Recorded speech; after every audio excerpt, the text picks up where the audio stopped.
story is about an orphanage that raises its children exceptionally well. The girl you see crying is upset because her brother is about to leave with a new father who just arrived here. You might be wondering why this man doesn't fit the typical image of a parent you might have imagined. Well, it is because these kids receive special education, so it only makes sense if only special parents can take them under their wing. You might also be curious about what kind of special education these seemingly ordinary kids are getting. Well, you'll get your answer soon enough. As soon as the sister tells the kids to stop pretending and get ready for training, they pull out sharp blades and weapons, which are definitely not toys for poking around. The sister even tells the little girl not to let her snot dangle out of her nose while pretending to cry, because it looks gross, and she doesn't want the new parents to get a bad impression of the kids they've raised so dearly. The girl quickly owns up and hastily wipes her nose. We also meet the proud director of the orphanage, who takes major pride in this special education approach. He sees it as a real gift for these kids, because they've been trained as living, breathing weapons ever since they learned how to walk. These kids are raised with super strict supervision to make sure they meet the standards of the filthy rich. Because of this crazy attention to detail, it costs a fortune to train each child properly. Another question that might come up in your mind is what these kids are actually used for. Well, there is not any straightforward answer to this question, and the director just says they're like computers. And what they're used for is decided by the buyers, or as you might call them, the new parents. For example, this rich fat cat who has just adopted a new kid shows his new son a photo of a man and says, "This is your target. Memorize his face." The director then explains that since these kids are living weapons, they pose significant threat to the buyer. So the orphanage made sure to drill each and everyone with 3 absolute principles from a young age. These are the rules they can't disobey because they have been wired in their subconscious mind, and the orphanage calls these the 3 absolute principles, and they're crucial for keeping the kids under control. While this fat guy is drilling the boy about memorizing the photo, the kid, however, points out that there's a car tailing them closely. The old man is a bit startled to hear something he never asked, so he starts yelling at the kid, demanding to know what the heck he's talking about, and tells him to just focus on memorizing the damn picture. The kid quickly snaps back to attention and swears to follow the orders. And there you go. That's what the first principle is all about. Absolute compliance to the parents' orders. That car tailing them smashes into them, and their car flips over from the impact. The kid scrambles out and sees his father badly hurt and barely clinging to life. And that is when we learn about the second principle these kids are drilled with. Never use your powers without your parents' permission. As the kid mourns his father, the attackers get out of their cars with their guns in hand.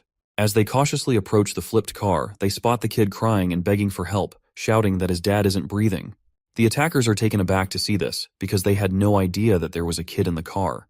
They decide to toss the kid aside to finish up the work, but before they can, the boy whips out a knife and stabs one of them right in the throat, making him bleed like crazy, and then quickly snatches the gun from the fallen enemy. Before the other hitman even realizes what's happening, he sees the kid aiming the gun at him and gets a solid bullet right in the head, ending him with a single shot. And that's what the third rule is all about. Forget the first 2 principles and do whatever it takes to keep your parents safe. The director, on the other hand, couldn't be prouder of his children. He is practically bursting with joy and pride for raising such perfect, exceptional kids. He quickly shows the register book containing information about each and every kid and asks his buyer which one he would prefer. But the buyer flatly refuses any of them. So, the old man puts the register book back on the drawer and reluctantly pulls out a file for a kid who's already been deemed a defective product. He's disappointed that the buyer is only interested in this particular one. Apparently, this misfit kid was a real gem. Even the director is a huge fan of his. He had the best skills out of all the weapons they'd whipped up, and the old man was practically swooning over him. But of course, the kid disappeared, and the director's left wondering if he's even still breathing. They've been on a wild goose chase to find him, but since he's parentless, he can't use his powers without someone's permission. So they're pretty much in the dark because of 0 leads, and he's probably living incognito as just another regular high school kid.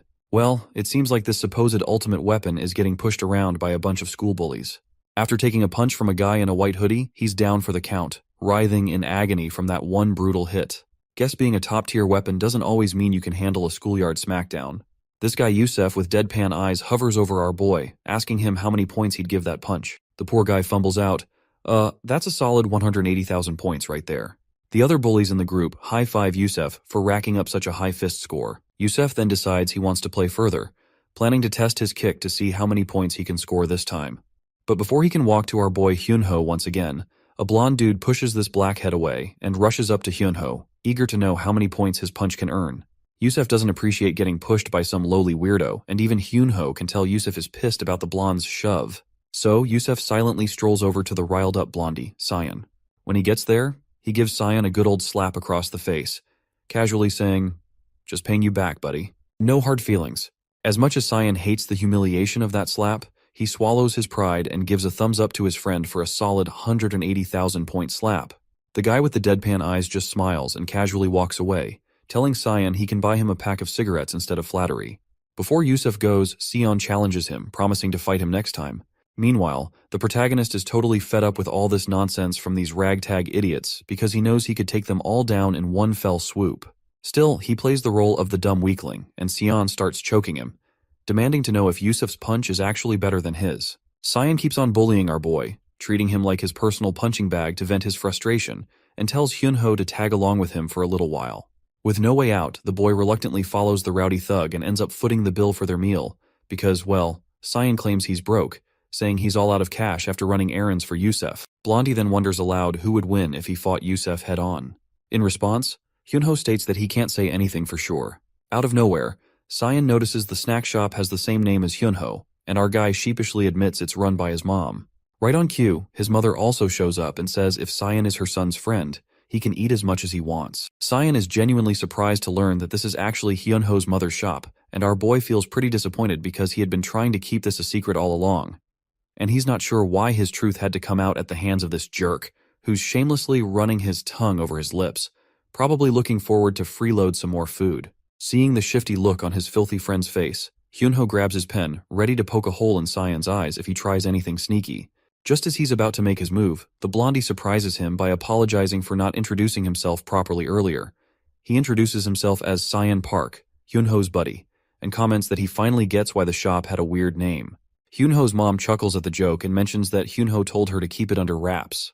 Cyan then jabs at his friend, saying he's awful at hiding things and that he's also bummed his friend kept such a stunning mom a secret. Hyunho, now totally over this guy's act, knows Cyan's just a piece of work.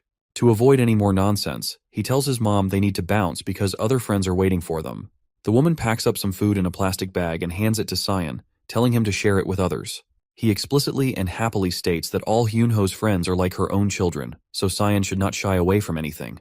While Hyunho tries to convince her that it's really not necessary, the blondie's eyes light up at the sight of free food.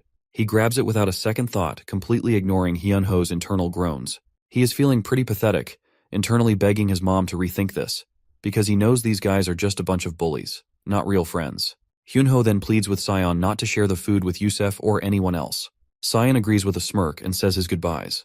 Hyunho's mom, ever the gracious host, tells Cyan to bring more friends next time, to which Cyan enthusiastically agrees, saying he'll definitely come back with a crew. Well, that's exactly what Hyunho was trying to avoid, and here we are.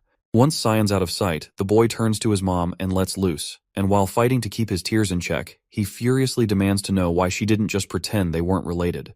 Seeing her son so upset, his mom is totally confused and hurt. She tells him she was just happy to meet his friend, and apologizes if she caused any trouble.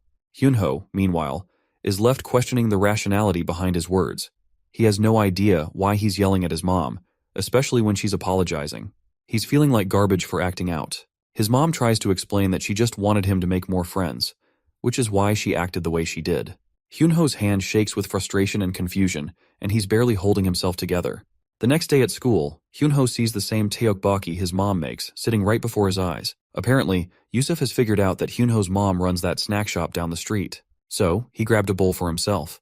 Yusef takes a dirty rag, dips it into his bowl of tteokbokki, starts rubbing it in Hyunho's face, and complains that he found this rag in his food and demands a refund because he can't eat filth. To make matters worse, he tosses another jab, sarcastically asking if he should go directly to Hyunho's mom for the refund. Hyunho is absolutely livid with Cyan, especially after he ratted out his secret despite his pleas to keep it quiet. Trying to keep his cool, Hyunho responds coldly, asking if they're even considered friends. This gets under Yusef's skin, and he mocks Hyunho for throwing a tantrum over a little joke. Then, to add insult to injury, Yusef dumps the entire bowl of tteokbokki right onto Hyunho's uniform. That's the last straw. Hyunho's already got his pen in hand, and before Yusef can react, he doesn't hesitate to swing his hand to jab the pen straight into Yusef's throat. His hand stops just short of the mark, trembling as he fights to keep himself in check. Yusef, not exactly thrilled about being threatened, gets more cocky and pissed off, demanding to know what the hell Hyunho thinks he's doing. A few moments later, Cyan strolls into the classroom, only to find everyone dead silent. The place is a mess. Security guards are on the scene, the window has been shattered, blood is splattered across the floor, and Hyunho's glasses are scattered on the ground. Looks like things have taken a serious turn, either an accident or, dare I say, an attempt of murder, attempted by Yusef. You see, just a moment ago, Hyunho was mercilessly beaten by this jerk, for about 15 minutes straight. He begged for mercy, draped in his own blood, and lost consciousness several times while writhing in pain. Despite his pleas, Yusef didn't stop and continued the relentless beating. When Hyunho was completely worn out and shattered from the brutal assault, he looked outside through the nearby window and finally ended it by jumping out of it. Now, we find ourselves in an abandoned building where we encounter this disgusting creature again. With no shred of empathy, he casually puffs on his cigarette and tells his friends to confess that they were the ones who accidentally pushed Hyunho out of the window while playing around. His friends are pretty reluctant to take the blame. In fact, they refuse right away to Yusef because they don't want to get into trouble. That's when Yusef brings up a useful Korean law known as the juvenile offender law. He explains that he's no longer eligible for this because he's past the age limit, so he's asking his friends to help him out by confessing that they were the ones who pushed Hyunho out of the window. He insists that this is the only way he can avoid a trip to jail. Still, the other boys are hesitant and remind him that even if they take the blame, they'll be hit with a civil lawsuit. Yusef just shrugs it off, saying he's got that covered too. He then points out that the civil lawsuit hasn't been filed yet, and if they eliminate Hyunho's only surviving family member, his mother, there will be no one left to file the lawsuit. Yusef also brings a suitcase full of hard cash, offering 10 million won per person in exchange for their help. Once everything's figured out, they decide to pay a visit that night to the grieving mother, who's still trying to cope with the loss of her son. She's sitting in her son's room, surrounded by his things, lost in her grief. As midnight strikes, the thugs quickly put on their masks and head straight for the 5th floor. But when they try to use the elevator, they find it's out of order. So they opt for the traditional staircase. As they make their way up, they discover that the elevator is jammed because someone has intentionally wedged it with a fire extinguisher, preventing it from coming back down. Before Yusef can even figure out who might have done this, they hear a familiar voice. Apparently, Sion is sitting on the staircase, already waiting for them to arrive. Yusef quickly asks what the hell he's doing there, while the other lackey is just thrilled to see him and tells him to join them. Sion gets up from his seat, ready to dive into action, but not before asking 2 important questions. First, he wants to know how they found out about Hyunho's Taeokboki place, which was a hidden gem only he knew about. Yusef casually pulls down his mask and explains that when Sion didn't bring the cigarettes he was supposed to, Yusef followed him and saw him hanging out with the neighborhood kids. That's when he spotted Hyunho arguing with his mother. Sion realizes that it was actually because of him that these thugs found out about the place. He then moves on to his second question and tells Yusef to think carefully before answering. He wants to know why they're really here.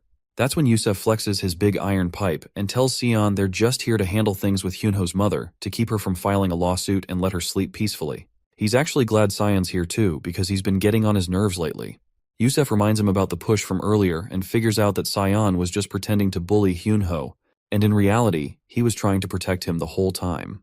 Yusef admits he was too dense to see it sooner and was itching to take care of Sion as well. With that, Sion is done with the interrogation. He picks up the fire extinguisher and Yusef doesn't hesitate to swing his giant rod. Sion quickly pulls the pin from the extinguisher, aims it at Yusef, and starts blasting him with all the bubbly gas. As their vision blurs, one of the lackeys catches a glimpse of an extinguisher heading straight for his face. Before he knows it, the red tank smacks him right on the noggin, and the impact also sends Yusef sprawling to the ground too. Sion quickly shoves his buddy off, grabs the rod again while Sion handles the other 2 lackeys. When he sees Yusef making a move, he blocks the iron rod with the extinguisher like a pro. In a flash, he ducks down and slams the extinguisher onto Yusef's feet, smashing his toes into oblivion. Sion then boots him over the stairs, sending him tumbling backward. He then starts trolling down the stairs, while casually informing Yusef that his cuneiform bone above the metatarsal is broken, and he's pretty sure this arrogant bastard won't be walking anytime soon with those messed up legs. The filthy man groans in pain, lying defenseless on the ground, and shakily asks why Sion is doing this to him. That's when Sion drops the bombshell. He explains that there are 3 principles that were drilled into his mind as a kid. First, a parent's word is absolute. Second, don't use violence without permission. As he says this, he lands a devastating punch right on the guy's head. The other lackeys on the ground are totally lost, not understanding a word of this crazy rant. It's pretty wild that we were led to think Hyunho, the whiny kid with glasses, was the main character. Turns out, Sion is actually the missing kid from the orphanage. After losing several teeth and with a broken nose, Yusef begs for forgiveness and pleads for Sion to stop. But our boy keeps going. explaining that the third principle is, if there's a threat to the parent's safety, the kid can ignore the first two rules and handle the situation however necessary to keep the parent safe. Sayan remembers Hyunho's mother saying that all of Hyunho's friends are like her own children. So, basically, she's his mother now. And if anyone threatens his mother, he's got the green light to beat them to a pulp. With a resounding bang, Sayan smashes that filthy bastard's skull, and the sound echoes through the building. The scene cuts back to the creepy orphanage, where a sister is visiting the director. She tells him there's a call from Korea. When the man asks who it is, she says it's the Baeko personnel. The old man's mind perks up as he recognizes the caller and quickly grabs the phone. The caller quickly reports that they've found the kid they've been hunting for, the legendary figure from the Dead Mansion project, codenamed Sean. Apparently, he's in Korea right now. And there you have it, the official introduction of our boy. The orphanage, which is known as Dead Mansion, is a highly funded multinational organization that produces weapons for the rich. In the eyes of the orphanage, he was the perfect child, and his code name is Sean Park Sion. They had us fooled in the first half, not gonna lie. I really thought the black-haired guy was the real MC. Here's the scoop on our boy's backstory. Sean was one of the children created by the Dead Mansion project. He was the pinnacle of their product they had produced so far. He was top-notch in infiltration, weapon skills, and VIP assassination. He was meant to be supplied to a top client of the orphanage, a notorious Yakuza organization in Japan. But there was a mix-up, and instead of Japan, he ended up in Korea. The director explains that it's been 5 years since that mishap, and he had almost thought Sean was dead, so they gave up on him. But now, this guy, who looks more like a filthy rich mafia boss than a father, is thrilled they've found him. He quickly tells the sister to bring Sean back as soon as possible, by any means necessary, because he can't wait any longer. The woman, whom we've been calling Sister, lets down her black veil, revealing her dead eyes. She quickly adheres to the order, saying she will proceed with the retrieval operation immediately, and this lady in question goes by the name Rachel. As soon as she drops her act as Sister, my God, this woman looks absolutely creepy. Dressed in a tight black shiny suit, she's not holding back a single bit in flexing her big guns. She makes it clear that she will drag Sion back even if she has to take him out by force. This woman is the Dead Mansion instructor, and her specialty is still unknown. However, the director quickly tells her to simmer down because he needs Sion unharmed, and she doesn't need those guns either. The lady quickly gets embarrassed and starts picking up her robe to put it back on, muttering about how she was just getting into character. In the next scene, we see Kwon Byung-woo, Yusef's father, bowing his head to apologize to Hyunho's mother. He promises to cover all medical expenses, mental damages, and any other compensation she might need. But the woman flat out states that nothing will change with just an apology because this isn't something that can be resolved with words alone. The students nearby are startled to see this filthy rich man bowing his head like this. And Kwon Byung-woo finally lifts his head, turns around with a blank face, saying he will be taking his leave. The woman is utterly baffled by his strange behavior. In response, Kwon Byung-woo covers his face with a handkerchief and reveals that he was here to make amends.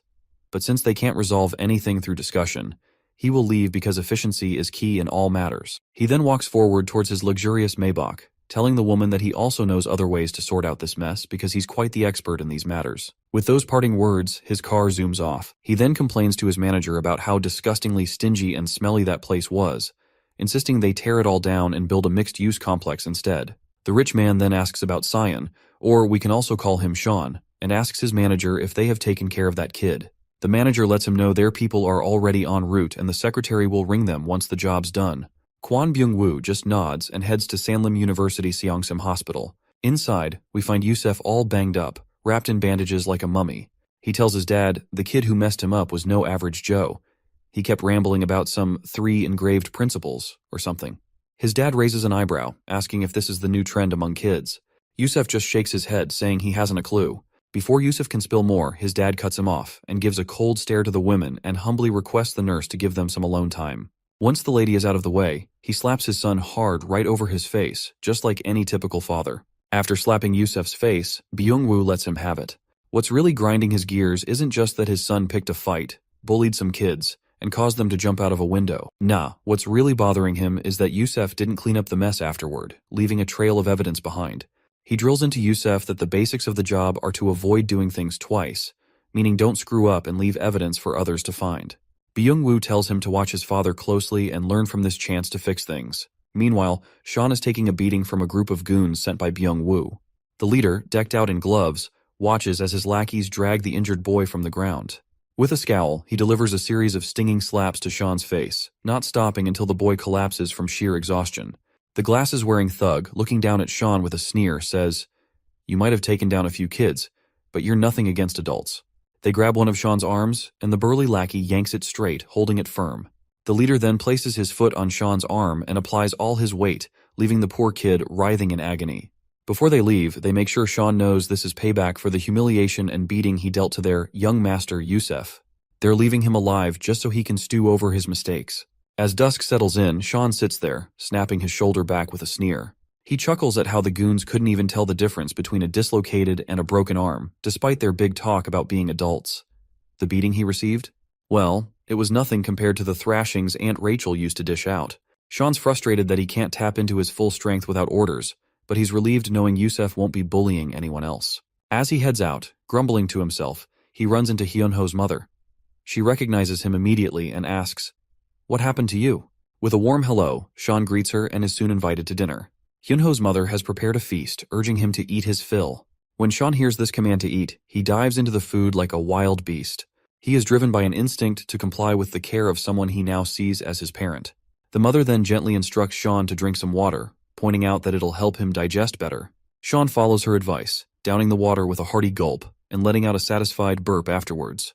He thanks her for the meal, and she smiles, happy to see him after such a long time. Sean's mood turns serious as he asks about Hyunho's condition. In response, she assures him that the surgery went smoothly and that Hyunho's doing fine. She's hopeful for his recovery, even though things are tough right now. Then, her strength seems to crumble. Her hand starts to shake, and tears flow freely. She sobs, feeling weak compared to her son and helpless as a mother. Her heartfelt wish spills out of her tongue. She wants to destroy everyone who hurt Hyunho, especially Yusef's father, and tear them all apart. Well, it looks like Sean has finally found a reason to unleash his powers at full force against those jerks. As the lady turns around to apologize for her sudden outburst, Sean's already long gone. The scene then shifts to Byung-woo Construction Company. Inside the building, the father of that nasty son raises a toast to celebrate the record profit they've racked up in the third quarter of this year. He's giving a heartfelt thanks to all his employees, saying it's all thanks to them that Byung-woo Construction has come this far. Among the crowd of employees, we spot one of the same hefty guys who had beaten up Sean earlier, and near to him stands a waiter who suspiciously looks like Sean. The waiter approaches the man and offers to pour him a drink. As soon as the man says, "Pour some," the waiter smashes the bottle right over this jerk's face. The bottle shatters, leaving the wine and glasses scattered through the air. The fatty stumbles back, trying to get himself together, and quickly goes for a counterattack. But Sean is ready. He shoves those bare glasses he was holding into the guy's hands like he's handing over a pair of gloves. Then, with a brutal swing of his leg, he kicks the jerk right in the face. Next, Sean grabs some forks and knives and hurls them at the guards with deadly precision. They hit their targets perfectly. It doesn't take long for everyone to catch on that something's going down. Before they can do anything, a bunch of the black-suited guys are already out, and people are screaming about a blonde kid who's causing all this mess. The mention of a blonde kid rings a bell for the company director. Meanwhile, Sean is hiding under a table, knife in hand. He zips past everyone, slicing through them like they're nothing more than cucumbers with that tiny knife of his. He's sticking to what he's been taught. A parent's words are absolute. He can't ignore the tears and pleas of the mother who wanted everyone to tear apart along with that father. So he's doing exactly what he's been told. He grabs a tablecloth and, before the ragtag crew can get close, uses it as a distraction. He throws the table right at their faces, crushing them under its weight and leaving them screaming their lungs out. Just then, a knife flies in from behind, but he ducks quickly, and the knife hits one of the black-suited guys in front instead. The one who just threw the dagger seems like the same guy with the black gloves, and he's pretty impressed with Sean's reflexes. He's also surprised to see that the arm he broke is still working. Before he can finish playing around with those gloves, Sean grabs the guy's hand and slaps him hard across the face. He expertly locks the guy's arm and snaps the bone inside, coolly telling him, "That's how you break an arm." As the cocky guy sprawls on the ground, a bullet zips past Sean's face, grazing him closely. The shooter is Byung-woo, standing on the first floor, looking disappointed for missing his shot. Sean quickly raises his hand and calls out that it's tough to hit from that distance unless you're a real pro. Byung-woo curiously asks who this kid is. He remembers that Korean kids these days are into something called crew, so he asks if Sean is part of that too. To which Sean responds that he doesn't know what the heck that crew thing means. But if Byung is asking which crew he belongs to, then he proudly states that he is with the Hyunho snack shop. The mention of Hyunho snacks rings a bell for the zombie-like dude, and promptly asks if Sean is talking about that smelly alleyway junk food place. With a sneer, the man shoves the gun barrel right between Sean's eyes and asks if the woman tipped him off to kill him. Sean smirks and says he's absolutely wrong, because all she did was tell him to tear and crush everyone. While the zombie is trying to figure out what the heck Sean is saying, my guy moves with lightning speed, knocks the gun away, and gives the guy a solid slap. That one slap was enough to scramble Byung-woo's brain, and with Sean's final punch, the dude hits the ground, and his face is a bloody mess, nose and mouth bleeding from the impact. Sean makes it clear he's not here to assist anyone, he's just following his parents' absolute commands. With that, he turns to walk away while the guy on the ground keeps ranting about how he should have taken Sean out when he had the chance, and regrets not sticking to his own motto of leaving no work unfinished. Sean grabs the gun, aims it up at the chandelier, and tells the guy to stop blabbering about pointless stuff. He fires, and the chandelier starts to fall, crashing down and crushing the man just as the mother wished for. Sean walks away, shaking his head and muttering how both the father and son are really just the same. We're back in the hospital, where the nurse asks Yusef if he's feeling any better. The arrogant guy just scoffs and asks why he'd be here if he was doing well. The nurse comments that she's heard school violence can be pretty intense these days, but she's never seen anyone as badly hurt as him before. She wonders if the kid who hit him must have been a real expert, though even for high schoolers, this is pretty extreme. As she squats down to pick up her things, we get a glimpse of her giant ass. Man, we already know that the Russians are thick as hell, but this is something next level. She then grabs the injection and asks Yusef what he was discussing with his father earlier about some 3 principles. Noticing the weird color of the injection, Yusef questions what the heck she's injecting him with. Rachel then pulls out her mask and reassures him not to worry, saying that as long as she only uses half, he won't die. It looks like she's finally here to take our guy, and she starts pressing against his chest, grilling him about those 3 absolute principles he mentioned. The guy gets genuinely scared by her death glare and tells her to just get the hell out. That's when Rachel pulls off her fake hair and stops playing games. She straightforwardly demands he reveal the name of the kid who messed him up like that. We also find out her specialties, which are disguise, infiltration, interrogation, and of course, torture. Shortly after, Rachel calls the director when she arrives at Byung-woo's company. She tells him that the boy apparently used his powers. The director is shocked by this news, and Rachel further explains that she rushed to the spot where Sean was last reported. But by the time she got there, he was already gone. The place was a mess, with people badly injured, something only Sean's powers could have caused. The director is confused, saying he has no idea what's going on, because in the history of the Dead Mansion, no one has gone against the absolute 3 principles. The old man walks over to a cupboard, and as he opens it, a deluge of books spills out. He remarks that if Sean is ignoring the absolute 3 principles, it's no ordinary matter anymore. The weapons the Dead Mansion sold off could bypass these principles and target the Dead Mansion itself. He instructs her that her mission has changed, and she must ensure that if Sean is disregarding the principles, she'll need to take action. To which Rachel quickly agrees, and the director also mentions that if she needs support in Korea, she can contact the Baeko personnel there. Just then, 2 men show up right on cue. They're pretty amazed that a single high schooler managed to take them all down. Rachel hangs up, and one of the guys, particularly the fat one, looks a bit freaked out by her appearance and wonders if kids nowadays really dress like that. His buddy explains that she's Russian and that some people are pretty open-minded, adding that even his own wife is open-minded. The next day, we're back at school, and it looks like Rachel has taken on the fake role of a teacher at the school where Sean is studying. She's here to dig deeper into what Sean's up to, and just thinking about it gets her all worked up. She's excited to see how he's grown up. Back in the day, Sean was her favorite student. He absorbed everything she taught him like a sponge. So, she's really looking forward to seeing him again. When she arrives outside the classroom, she spots Sean. He's in the middle of narrating the story of how Yusef was begging for mercy after he beat the crap out of him.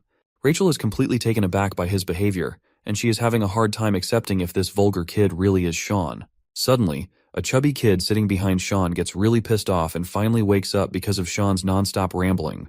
They both start getting cocky with each other, and Rachel wonders if they've already figured out who's boss. She remembers how at Dead Mansion, they had this annual event where the kids fought to measure their combat power and determine who was on top. It was so cute when they challenged her, and Sean was always the strongest among them. But now, Sean looks like he's getting his butt handed to him by this big guy, making Rachel seriously question his status as the strongest. The chubby kid keeps kicking and thrashing Sean like he's just a sack of potatoes, and Sean just takes the beating head on. Rachel's face quickly shifts to a blank poker face, watching this once mighty kid get pummeled like a fool. After a bit of watching, Rachel starts to figure out that Sean probably didn't use his powers because he's hiding his true identity. This makes her think he might still be under the control of the 3 principles, but she's not entirely sure and wants to keep an eye on him. She can see his sharp, sophisticated eyes. The good kids from Dead Mansion should have both physical strength and brains, and Sean always stood out. Even if he's hiding his power, his smarts still shine through. As his former teacher, she's a bit troubled that he can't disguise himself properly and thinks about teaching him again when she gets the chance. While Sean is busy doodling the moment he smacked Yusuf with that fire extinguisher, Rachel gets confused. She thought he was focusing on studying with such concentration, but he's just messing around.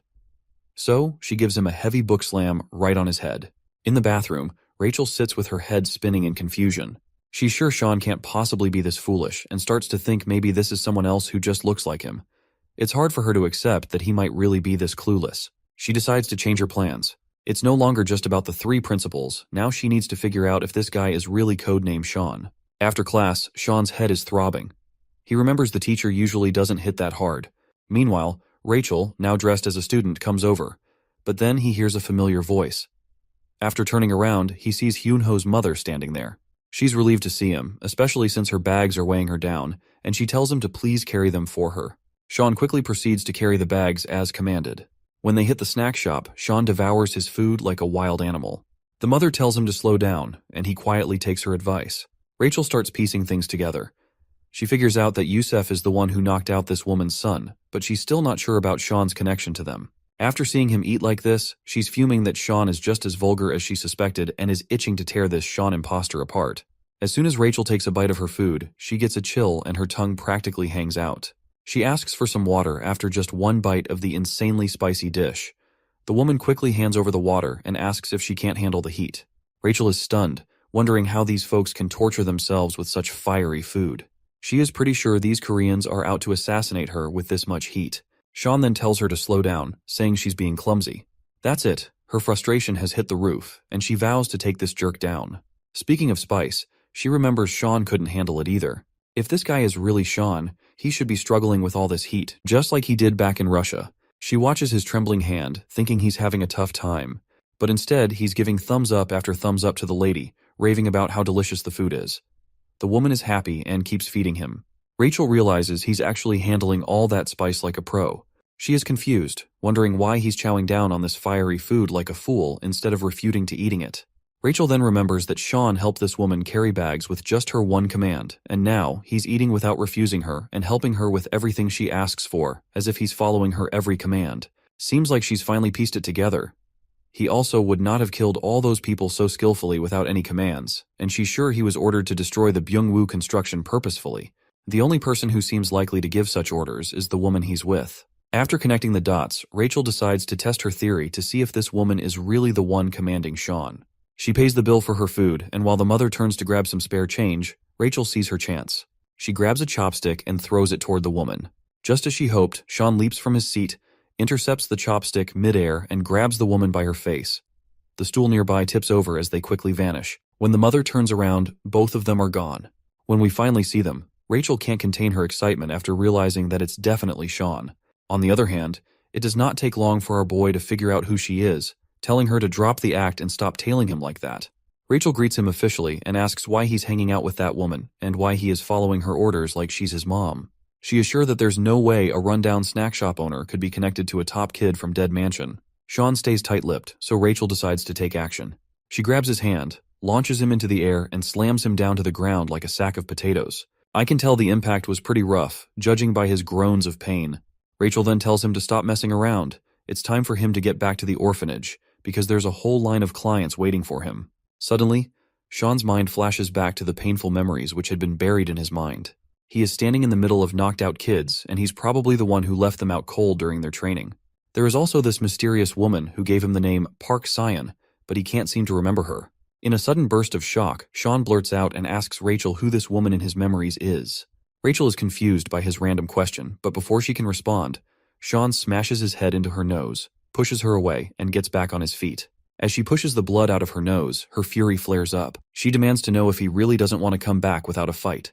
But before she can make a move, Sean has already run away. He's sprinting across the rooftops, blown away that they sent Rachel after him.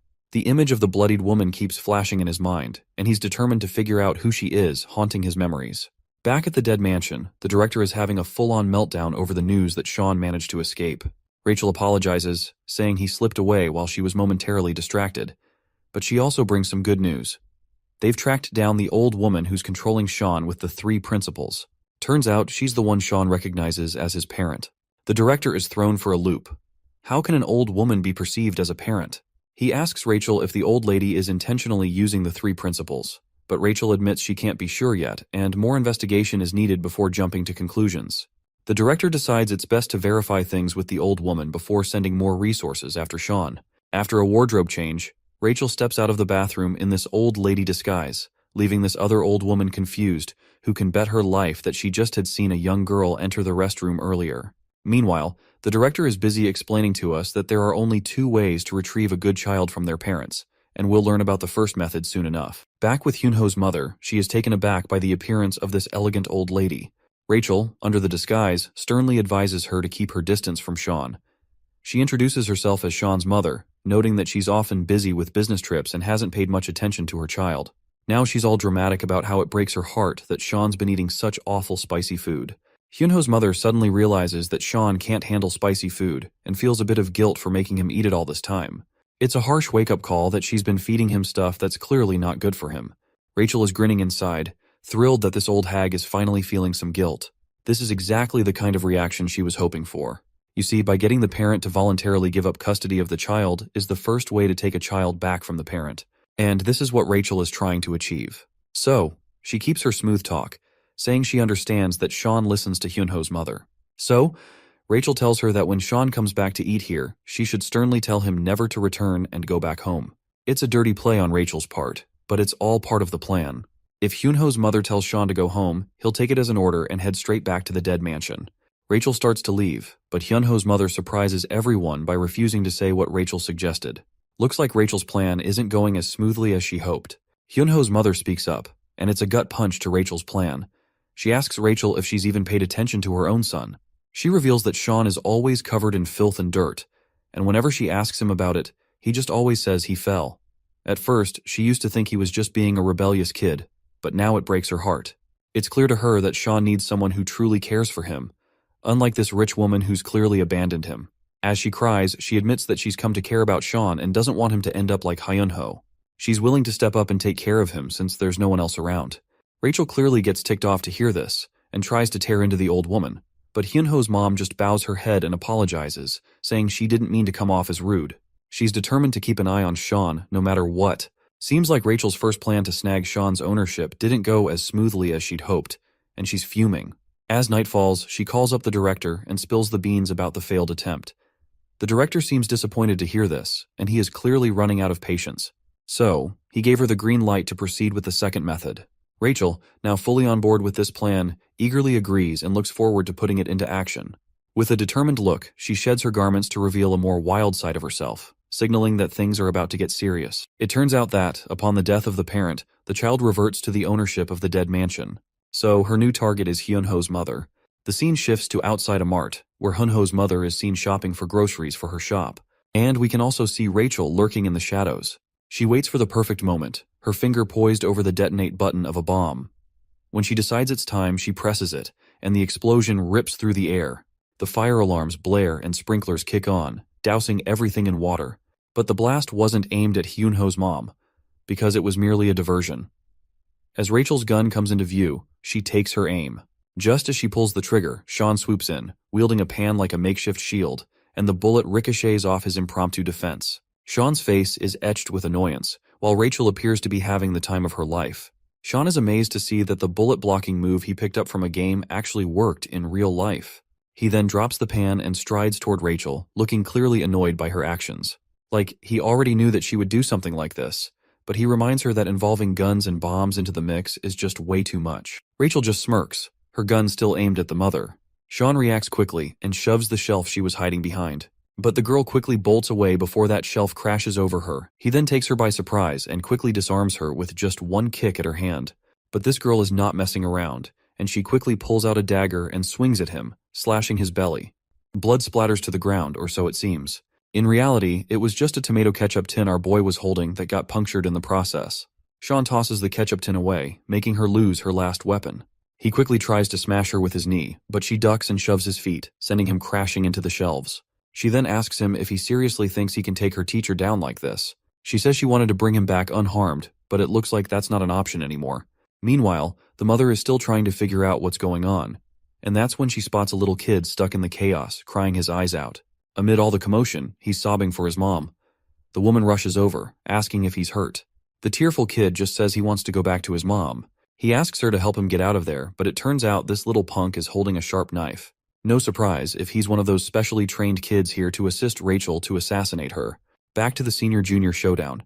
She pulls out another knife and tries to hit him, but he jumps out of the way. She goes for another slash, but he ducks and avoids her. He grabs her hand, and she tells him to stop resisting because they're just trying to free him from everyone's control.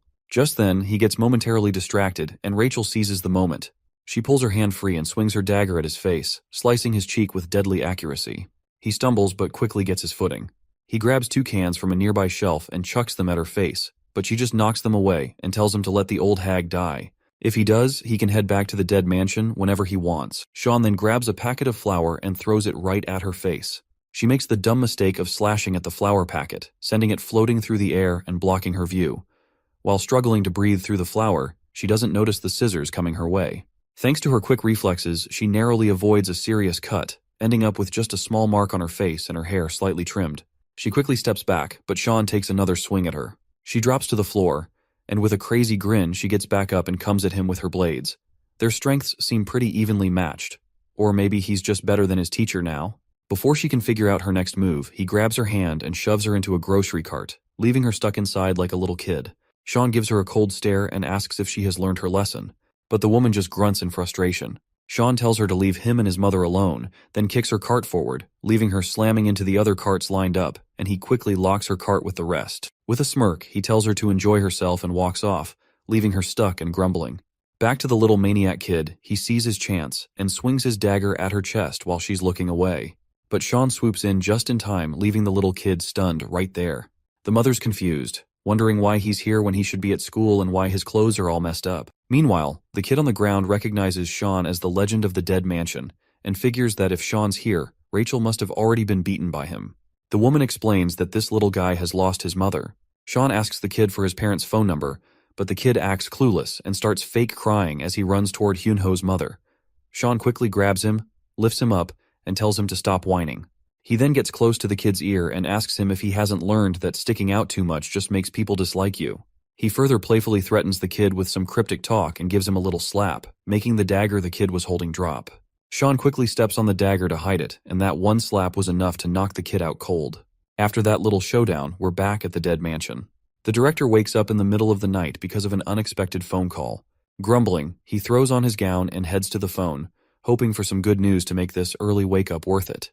When he hears the caller's voice, a smile spreads across his face as he recognizes it's Sean on the line. He asks the old man if he really thought he could catch him with just Rachel and that little kid, Eugene. The old man's face quickly goes pale as he asks if Rachel is dead. Sean doesn't give him a direct answer, just says that no matter how many people he sends, the result will be the same. He can send as many as he wants, but it won't change a thing. The old man gets really worked up when he hears Sean is taking on the entire dead mansion instead of running away. Sean makes it clear that if there's a threat to the parents' safety, he'll handle it based on the third principle. He's more than ready to stick to the rules because he sees the dead mansion as a real threat and will react accordingly. The old man, now on the ground and naked, breaks into a wide grin and starts laughing maniacally. He's overjoyed to see that the kid he raised is surpassing his expectations and thinks of Sean as a divine gift, perfectly following the 3 principles. He wishes Sean good luck and tells him to send the little kid back, promising not to attack the lady if Sean does that. Sean then tells the old man to call Rachel back, and the director just gets even more excited. Can't wait to meet Sean face to face. Sean tells Eugene to wake the hell up. As soon as this little brat opens his eyes, he goes on high alert. Sean informs him that he's already taken away all the weapons he was hiding, so he should save his breath instead of looking for them. He further tells the kid to eat the food since he hasn't had anything to eat.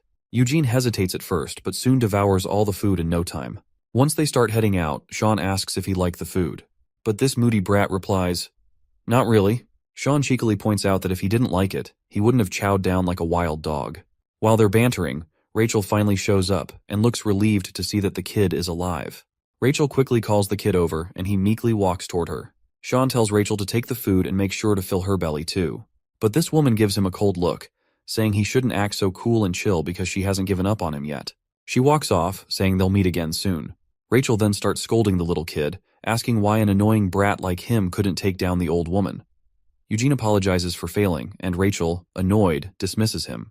She tells him that useless brats like him should have been dealt with a long time ago. Her words make the kid shiver, and he apologizes again.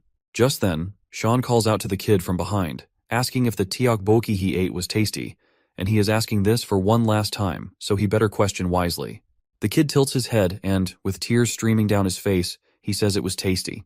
That's all Sean wanted to hear, and he wastes no time telling Eugene they're going back to Hyunho's snack bar to taste this delicious delight once again. Before we dive further into the story, here's a quick rundown of Eugene's past. As you might already know, the ownership of the children from the dead mansion belongs to the buyers, or parents. If these parents die, ownership reverts back to the dead mansion. Eugene had been adopted multiple times, but each time his parents died. This cycle continued, and after yet another return due to the death of his latest owner, the director was disappointed and muttered about how many times it had happened. The boy quickly responded that it was the 4th time, but the old man snapped that he didn't ask for an answer. The director then stated they would continue to profit by sending Eugene to new families, but failing to keep his parents alive 4 times was the worst disgrace in the history of the dead mansion. He didn't shy away from reminding Eugene that if this continued, they would have no choice but to dispose of him. The old man asks the kid if he knows what happens to children who get disposed of. With those little graves behind him, the kid can pretty much guess what's coming. The old man tells him he'll need to become someone important. He's got one last shot. Go to Korea and help Rachel get Sean. If he screws this up too, he's definitely done for. In the present moment, Rachel coldly reminds him that, right now, he's already considered disposed of. Freaked out and desperate to prove himself, the kid begs for another chance. Rachel just gives him an icy stare. While the kid is freaking out because of what's coming, Sean steps in to save the kid. He asks if he wants to enjoy some delicious food again. The crummy woman jumps at the chance and tells the little kid that he's been given one last shot and he has to kill that old woman. Hearing this, the kid is on the verge of tears. Realizing he's been granted a final chance to prove himself, he starts crying and quickly says the food was delicious. So, while we thought this crummy little brat was just thrilled because Sean wanted to free him, it turns out he's actually just grateful for another shot at redemption. On the other hand, Sean cracks his wrists, ready to take the kid back to the snack shop. Rachel can tell that he still sees her as a threat to the parent, so she's sure he's prepared to fight if necessary. Even though she would happily hand Eugene over, Rachel gets dramatic, asking why Sean is taking him after promising to let them go if they spared the old woman. Sean simply shrugs and says the kid wants to stay himself, and since he finds the food delicious, he has no choice but to take him with him. She finally resigns, and decides to let Eugene go with Sean. Before the little kid heads over to Sean, Rachel cryptically reminds him that this is his last chance and he better make it worthwhile. With that, the kid quickly walks over to Sean. Rachel then points out that since he's keeping the child and breaking his promise to let them leave, she declares that she'll also break her promise, and will always look for a chance to attack the old lady. Sean simply grabs the brat's hand and tells Rachel to do as she wishes. He adds that he won't hesitate to break her into pieces over and over again if she tries. Later, we're back at Hyunho's house. Sean pretends to yell at the little boy in front of Hyunho's mother. The woman quickly tells him to calm down and reminds him that he's the one who decided to look after the kid for the day. The boy admits it, but adds he doesn't want any more freeloaders crashing at her place for free food. The woman says she's perfectly fine with that. She also finds it interesting that this kid's mother is friends with Sean's mother. It turns out the truth isn't far off, as Sean's mother and this little brat are actually the same Rachel in disguise. The lady offers for them to stay, but Sean says it's not necessary. However, the little brat quickly thanks the woman, saying he'll be under her care from now on. Well, he can't let this opportunity slip because he wants to take her out at all costs. He then introduces himself as Eugene. Meanwhile, Sean is feeling a bit overwhelmed, as this is his first time at Hyunho's house. Sean asks if the room over there belongs to Hyunho, and she says it does. He asks if he can go inside, and the mother gives him the go-ahead. Sean walks into the room and finds it pretty ordinary, like something out of a drama or movie. It's the kind of room that feels like a moderately happy family lives there, with a vibe of everyday life and comfort. The room gives off a sense of warmth and normalcy that Sean has always longed for.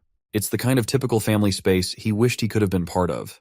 He thinks Hyunho should have been here, living a happy, normal life, rather than being caught up in all the chaos. Once the brat finishes his meal, he thanks the lady and compliments her, saying everything was perfect, especially the omelet. The woman is pleased with the compliment. Then, the kid asks if he can ask her a question, and she agrees. He asks if, besides her son, there's any other family member living here, like a father. The woman is a bit caught off guard by the question and isn't sure how to respond. She tries to keep it light and says that unfortunately, her husband was needed so much in heaven that she had to let him go. The kid asks if he became a family member in heaven, to which the lady says that's pretty much it. Then, the kid points out that her son hasn't gone to heaven and hasn't returned home either. The woman is puzzled by this strange response. The kid continues, saying that a weak, useless child can't become family anywhere. The woman looks even more confused. The boy explains that a family is about fulfilling others' needs and proving one's worth to its members. Otherwise, they're just obstacles consuming resources, like her son who's in the hospital and unable to do anything. The lady is really pissed off and jumps up, saying that's completely wrong because that's not what a family is. The kid curiously asks what a family is then. But before she can answer, Sean playfully grabs the kid from behind and starts dragging him, asking if they can sleep in the living room. The woman agrees and mentions that Hyunho's room is empty, but Sean states that he can sleep in the living room over the sofas and the kid will just sleep on the floor. The mother's eyes warm up at their playful sight. As midnight strikes, we see Eugene's face is set in a scowl. It's clear that his displeasure stems from the fact that Sean is making him sleep over on the floor. He then notices light coming from Hyunho's room and decides to check it out. As he peeks inside, he sees the old woman sitting in a chair, looking at her son's photo. Eugene finds it odd that this woman calls her useless child a family, and even welcomes strangers like him as a family, whom she has never met before. He reflects on his own life, where a child's worth is measured by what they can produce for the family. He can't understand how being a so-called useless child can be considered family. Eugene quickly grabs the gun, aiming it at the old woman with trembling hands. He's desperate to prove his worth and become a necessary family member, believing that killing her is the only way to do it. But despite his determination, he just stands there, unable to pull the trigger. Sean quietly closes the door in front of him, and sternly asks if this is really what Eugene wants to do. Eugene's hands shake as he looks at Sean and admits he's just following orders. He then quickly turns the gun on our boy, telling him not to interfere. As he pulls the trigger, no bullet fires. Seeing this, Eugene looks puzzled, wondering why the gun is empty. Sean then scatters all those bullets down on the ground and reveals that he had already taken all the bullets away while Eugene was sleeping. He also knows that Rachel was the one who gave him the gun. Sean gives this brat death glares and extends his hand to grab the gun, pointing out that it's a 15-round 9mm parabellum that weighs 112.5 grams. He says the kid should have noticed the magazine was empty when he held the gun, and reminds him he's still just an amateur. Annoyed by the remark, the brat grabs his blade and tries to swing it at Sean. But he ends up pinned to the door by Sean, and as he turns the handle, the door swings open, sending them both crashing into the room. The little one quickly gets to his feet. Fortunately, the mother is still asleep at her desk and hasn't noticed the commotion. Sean gestures to the brat to keep quiet. But the little brat sees an opportunity and rushes forward. Sean quickly grabs that tie nearby, traps Eugene's feet with it, and makes him fall. But the kid manages to swing his blade and cut the tie almost immediately. Sean tells the kid to be a good little boy, but the kid's too stubborn. He leaps at Sean, trying to slash him with his tiny daggers. They go at it like two hyper ninjas, and it's clear Sean's holding back. This just makes Eugene even more furious, and he swings his dagger again, insisting Sean face him properly. Sean agrees, and before Eugene knows it, Sean has taken the dagger from his hand. The brat, frustrated, throws his other dagger at the lady, but Sean deflects it easily. He then pushes Eugene's feet against his own, causing him to fall. To keep the noise down, Sean quickly grabs the kid by his shirt before he hits the ground. Sean tells him with a smirk that he hasn't even started, and yet the brat is already down. But the little one just smiles in response, thrilled to be fighting the legendary figure from the dead mansion. Just as Sean is holding him, the mother slams a book over his head with a fury that could only come from the most dangerous person on the planet. She's absolutely livid that Sean is picking a fight with a little kid. Our boy quickly tries to reassure the angry mother that this isn't what it looks like.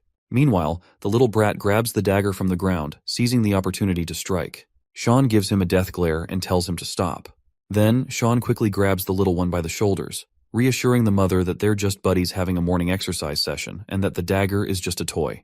Seems like this little one is still fixated on killing the woman, but realizes he won't get any chance while Sean is around, so he starts to think of a sneakier approach to get the job done. The lady turns to Eugene and tells him he shouldn't pick fights with his big brother because they're all one family under one roof. The word family catches Eugene off guard again, and he gets somber, finally asking why he's being considered part of this family. Sean quickly reminds him that they eat together and sleep under the same roof. The woman agrees and pats Eugene, saying that since he's living here, he's already part of the family. Just then, someone knocks on the door, calling out to see if anyone is inside. The mother goes to answer and, upon opening the door, finds a young high school girl. Well, or should I say, Rachel in disguise.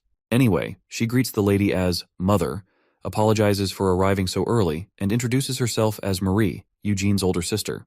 Rachel, in her Marie disguise, thanks the mother for taking care of Eugene. Sean peeks over and asks who's at the door.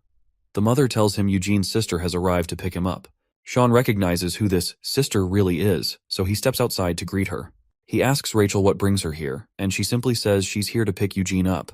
Rachel drops the little sister act and cheekily explains that she's there to take the boy back for the woman's safety. As agreed, Sean then asks if she's the one who ordered Eugene to kill the mother. Rachel leans in and whispers that it was just a temporary order from her, and there's nothing to worry about. Sean tells her, first of all, to put away the knives she's hiding before saying that.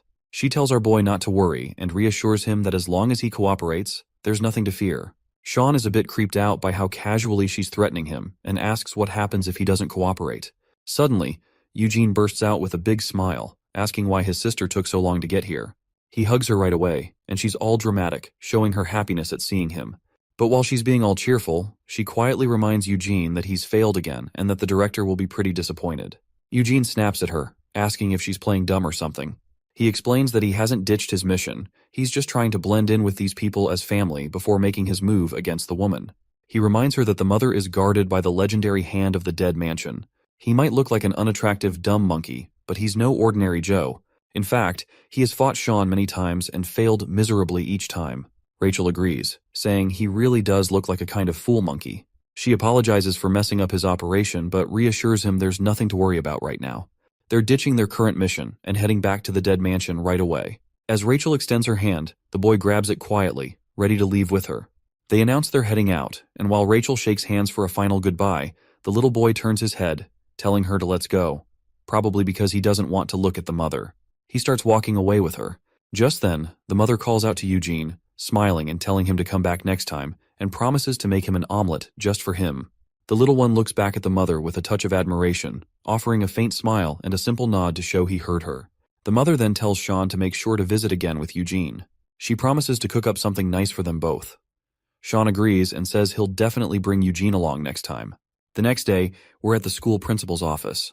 The principal starts by apologizing for the delay, explaining that the school had to go through several committees to decide on the punishments, which took some time. He gives her the good news that the perpetrator's parents have promised to cover the damages and all the offending kids will be suspended. The woman listens quietly, and when the principal shows her the file listing all the perpetrators, she's stunned to see a familiar face, and she quickly asks what the hell Sean's photo is doing in the file. Let's turn our attention to the dead mansion and check what's up with this unhinged organization. Inside, the director was on a call, receiving the rundown of what happened to Rachel's mission, and he sounded pissed. Back in her everyday undisguised look, Rachel could only apologize to her boss. She explained that she ordered Eugene to kill the old woman, but that plan did not pan out as it was supposed to. Rachel attributed the failure to the kid being a defective and useless product incapable of killing an old woman. He's a dud who can't even carry out an order properly.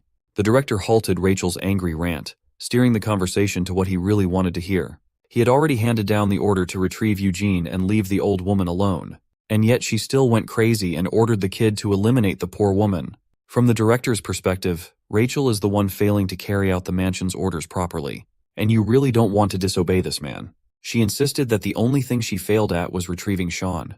However, the director placed great importance on promises regardless of who the promise was made to. That's just his principle. With a crazed look, the director preached that before God, there should only be faith and trust. Everything else aside from those is heresy. However, there are still good children who lack faith. He had no choice but to create the controlling measure called the 3 principles. So, Rachel must remember the consequences of uncontrolled and unexpected events from the past. Orders, principles, and promises. These are the absolute rules of Dead Mansion.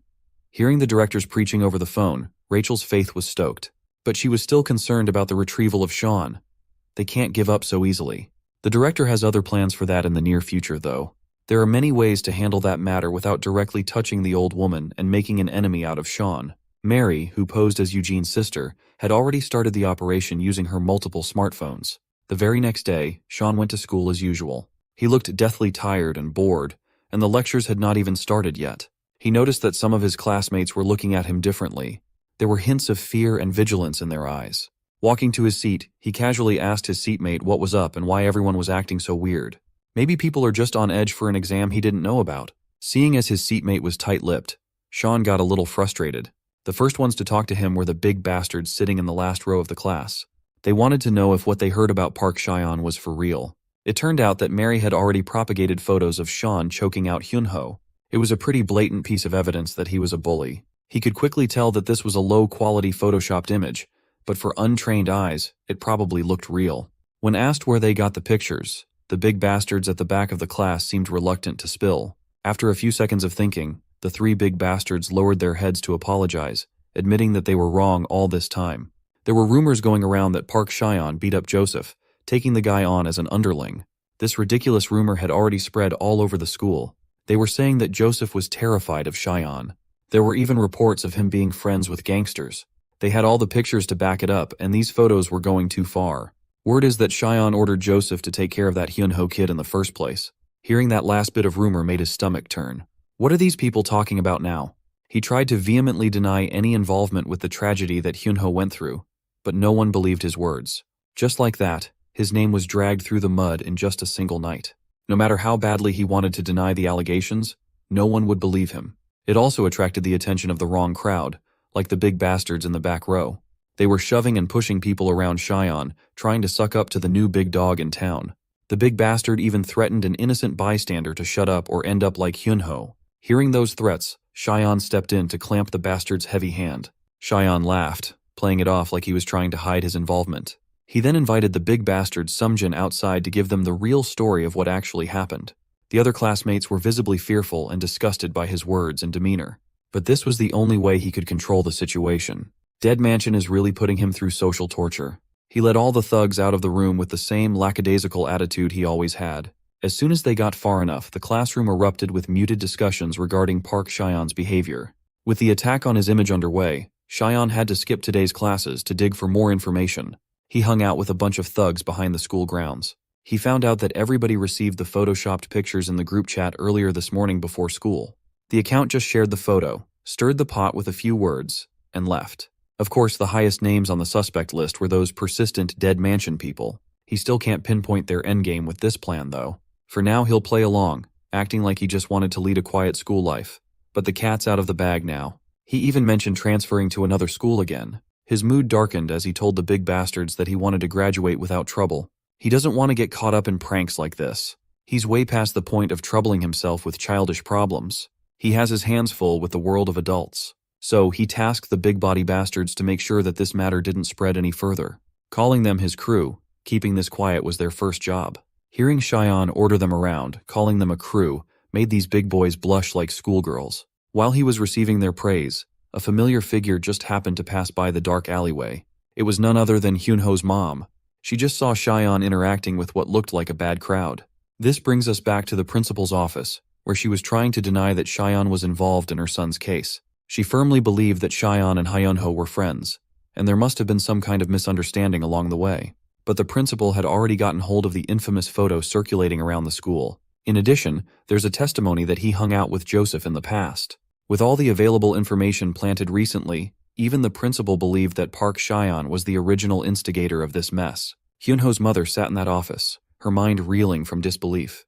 The principal added that contacting Chyan's parents was impossible. They seemed to think that the kid didn't receive a proper family education. As an educator, the principal knew far too many cases where a child such as Chyan could easily go astray. Humbly wiping his sweaty face, the principal urged the old lady to stop trusting the kid so much. Meanwhile, Chyan still wasn't seeing the bigger picture. He only hoped that the rumors would quiet down and eventually die out. Those buff bros have a surprisingly innocent side to them. They were so easily manipulated into becoming his underlings. Just as he was laughing to himself, Sean noticed something odd nearby.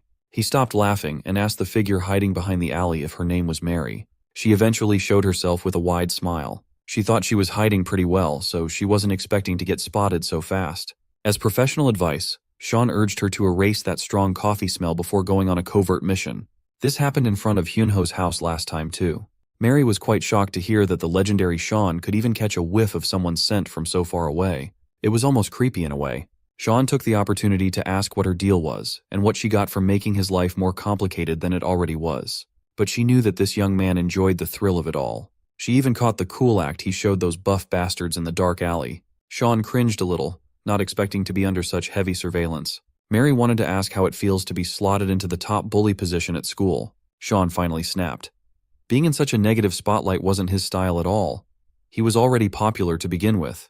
But she wasn't talking about all that. She wanted to know what he thought about the cold and harsh gazes of his peers, the eyes filled with betrayal and contempt underneath. Mary genuinely wanted to know if Sean liked that stuff. Used to such crazy characters from the mansion, Sean stayed chill and confirmed if she was behind all those photos. He admitted that it was well made for its purpose, but it was still a little crude for his tastes.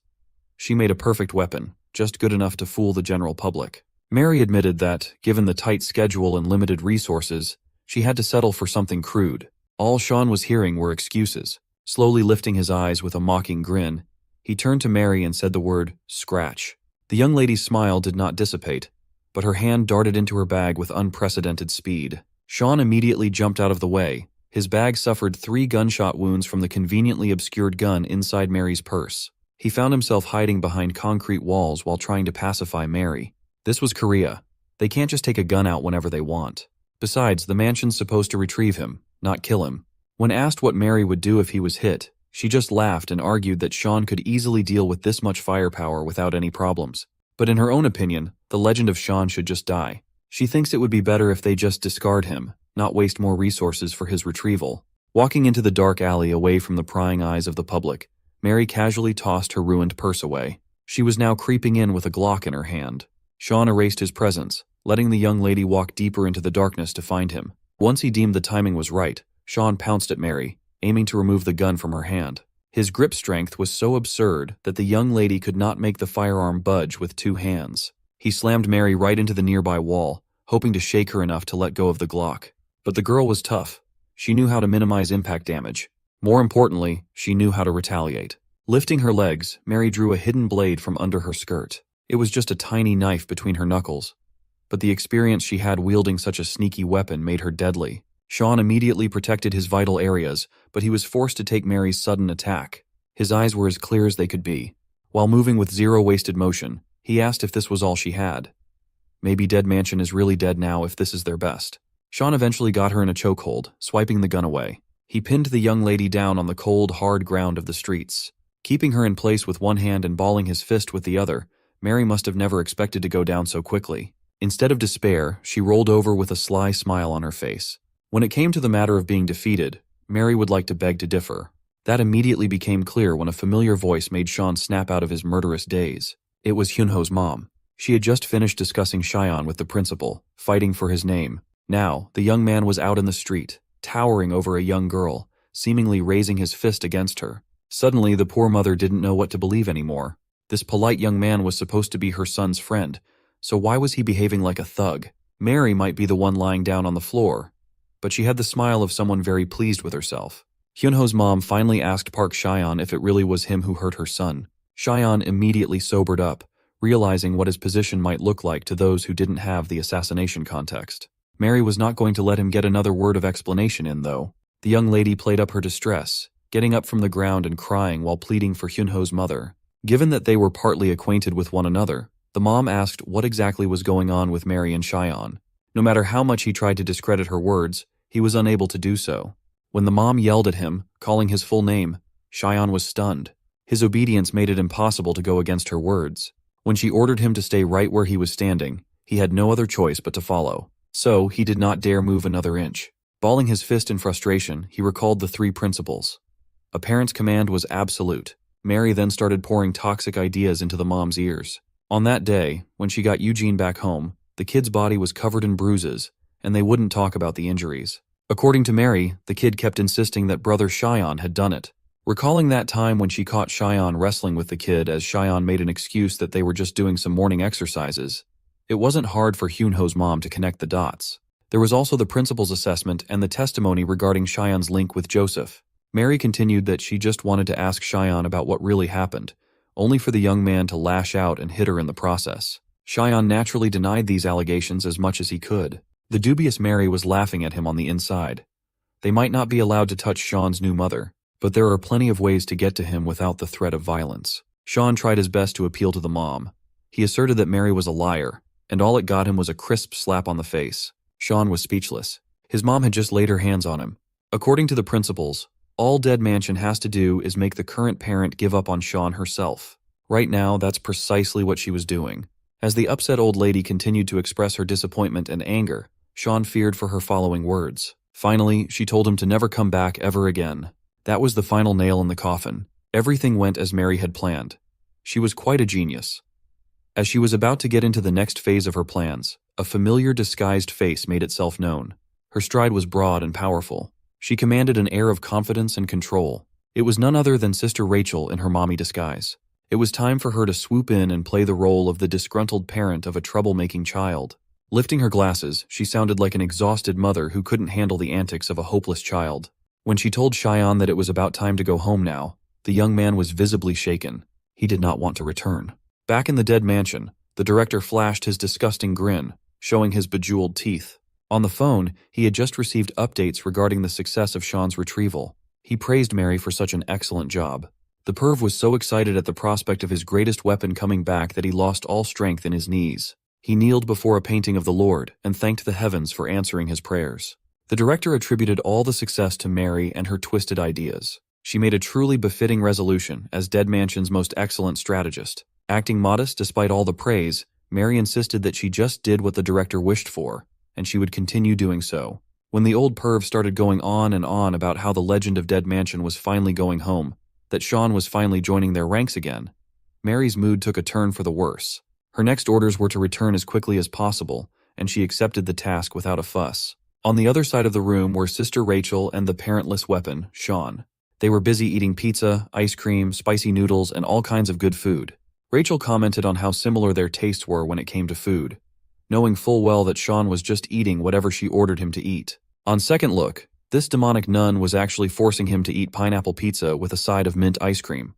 This was worse than torture, if you ask me. This was Rachel's way of making sure that Sean severed his connection with that accidental parent. Just like before, she had complete control over the young man's actions. She was sure that Dead Mansion could finally regain ownership over their star. Meanwhile, Sean was practically begging for milk to counteract the heat lingering in his mouth. While busy with the torturous dinner, a man sitting in a wheelchair arrives to check on Rachel and her mission of capturing Sean. It turned out to be Joseph's psychopathic dad, Kwon Byung-woo. He was also the one backing up Dead Mansion by providing Sister Rachel's accommodations and resources. When asked, she replied that the most expensive penthouse in the area they were being housed in was passable. It was not too bad. Sean reckoned that the voice of that vegetable sounded familiar. The psycho wasn't bothered by all the nonsense. All he cared about was catching the damned brat that put him in the chair. He would gladly spend any amount of money to make it happen. Realizing who this psycho was, Sean snapped out of his spicy noodle drunkenness and stood up from his seat. He teased that the psycho must be trying out cosplay or something with all the bandages and the wheelchair. This naturally pissed off Joseph's father. This encounter could have escalated out of control if it had not been for Sister Rachel to step in with authority. Pulling out a mini Uzi from God knows where, she pointed its muzzle at the wheelchair-bound psycho. She asserted that, as discussed, Dead Mansion would take custody of Sean and no one else. In return, the organization would not touch Joseph. That was the condition of their deal. The psycho turned around and assured her that he was clear on the details. This was just business after all.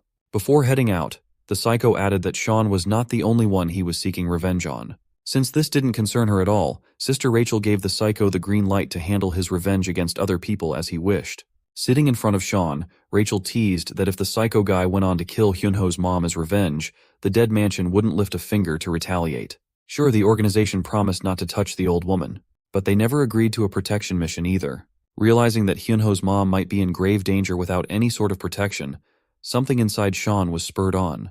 He imagined what she must be doing right now.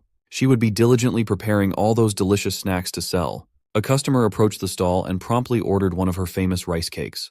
The customer even added a few more fried snacks too. Just as Sean was thinking about her, she was also thinking about the kid. She saw a child eager to make her feel better in the toughest time of her life. The customer interrupted her thoughts by adding some delicious-looking kimbap to his order. She just could not shake the thoughts of that sweet young man away. Why would there be pictures of him seemingly messing with Hyunho? Believing all the shady information around, she tried to convince herself that the young man was just a bad child. He was a thug who put her son in the hospital.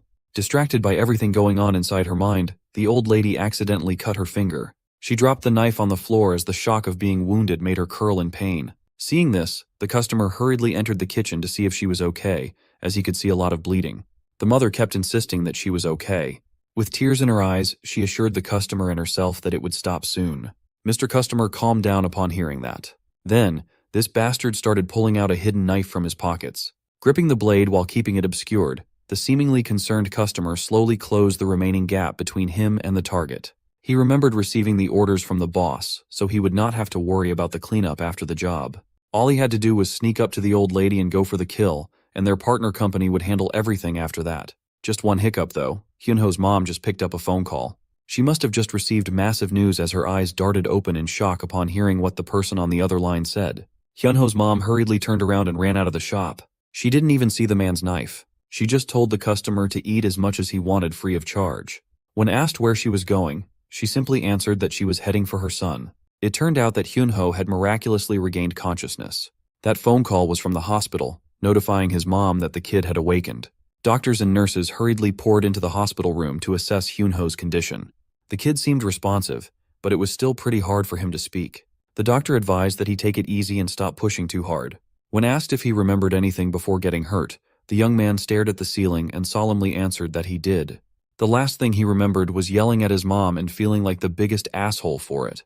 He could remember her standing meekly and apologizing for doing something nice for her little boy. While he was unconscious, all he could think about was how wrong he was for treating his mom with so much disrespect. All he wanted to do was apologize to her. Then the waterworks finally came down. Experiencing all these overwhelming emotions, Hyunho seemingly regressed to a kid desperately looking for his mom. He missed her dearly, and he felt horrible about how their last interaction turned out. As if on cue, his mom barged into the room. She was still red and exhausted from running all the way to her son's hospital room. She made her way in between the doctors and nurses. She only had eyes for her son. The medical practitioners around the old lady eventually noticed that there was blood on her hands. Quite a lot of it, actually. Hyunho grabbed her bloody hand and apologized with as much sincerity as he could muster. He wasn't all there yet mentally, but he just wanted to tell his mom that he was wrong. He was so wrapped up in his own problems that he hurt his mom along the way. Hearing those words from a son you thought was never going to wake up overwhelmed the old lady with all kinds of emotions. Near the door, the assassin customer sent by the psycho was still tailing the poor old lady. He called his boss, telling him that the mom and son were in the same location. They could just simply handle the two together when the chance presented itself. But the boss ordered the operation to stop. The psycho smiled menacingly as he formulated a change of plans. Back in the penthouse, Sister Rachel was going sicko mode on the furniture around her. Nothing was spared from her rage. Her mouth was bleeding while she was holding her submachine gun. She was chanting curses as if she had been wronged by someone. That's because she had been. That psycho, Joseph's father, dared to kidnap Sean, breaking their agreement. The psycho had just thought of a much more exciting plan. He could personally handle Hyunho and his mother right in front of Sean's eyes. Going back a few days ago, we went to the White Tiger Job Center, where laborers are always for hire. Inside, Sister Rachel felt uneasy with her mission. Beside her was that kid, Eugene. Both were on pins and needles while sitting on the couch, waiting for any updates. They were greeted by a pretty office lady with a nice smile. In her hand were 3 cups of coffee for herself and the guests. Rachel criticized the lady for moving so slowly, asking if making her wait so long was worth it. The office lady laughed lightly and apologized for taking so long. She explained that the market and Byungwoo Construction's headquarters were in shambles due to the many things that had to tally after Rachel had made such a big mess. The lady offered Eugene a little cup of hot chocolate, reminding him to drink slowly. Surprised, the kid thanked her for offering. Sister Rachel looked unamused. They were shelling out quite a bit of cash, so a little trouble shouldn't be bothersome. This was a professional agreement after all. Hearing her mention professionalism, the office lady took a seat and agreed they should conduct themselves as professionals. But isn't it deeply unprofessional when one party makes a massive mess without considering the aftermath? That's what the office lady thought. Hearing the lady take a jab at her actions annoyed Sister Rachel. She was quite adept at disguising her words with pleasantries, though. Eugene just sat there in the middle of all the tension, thinking he should have just stayed at the house. Anyway, the office lady had already taken care of everything, and it was up to Rachel to look at the reports, even though she was being blatantly disrespected by coffee served in a paper cup. Byungwoo Constructions also said they didn't need any compensation for damages. The office lady was quite curious about that. Rachel answered that it was an equal exchange between two parties. That's how professionals get things done. Whatever mess Byungwoo Constructions made would have nothing to do with the dead mansion. But the office lady gravely advised Rachel to take a more careful approach from now on. Curious about the ominous tone, Rachel asked what that advice meant. The office lady asserted that professionals should deal with other professionals, not with reckless delinquents. This Byungwoo Constructions organization was a little too hard to trust. Against Rachel's judgment, maybe they were not worthy of being business partners. Back to the present, she was experiencing the fallout of not listening to the office lady's advice and distrust for the dubious Kwon Byung-woo. The chairs and tables of the penthouse suffered in the hands of the angry nun. When she brings out the guns, you know it's serious. It turned out that the psycho had Sean kidnapped and boarded in a moving truck. Kwon Byung-woo's lifeless eyes poked through the bandages, pleased with the sight of the young man he so badly wanted to punish. He was not expecting such an efficient killing machine to be so useless without the orders of a parent. He rolled up to the young man, petting Sean's hair. Now that he's under Dead Mansion's guidelines, Sean can't really do anything without their proper orders. The psycho was very fascinated by such a powerful degree of brainwashing. Looking at Sean's wild eyes, Kwon Byung-woo could feel his twisted desires flaring up. Turning his chair around, Byung-woo laughed like a kid as he suddenly thought of something interesting. He imagined getting into contact with the organization and purchasing Sean to be his property. From then on, he could just order Sean to kill the old woman from the snack shop. That would be a twisted scenario that only an unhinged mind could think of. Laughing like a maniac, the psycho was quite pleased with how interesting that idea would be to see. He toned down the teasing a little bit. He urged the young man to chill out a little, as they hadn't even gotten started yet. Soon enough, he would tear that old woman and her injured son into pieces right in front of Sean's helpless eyes.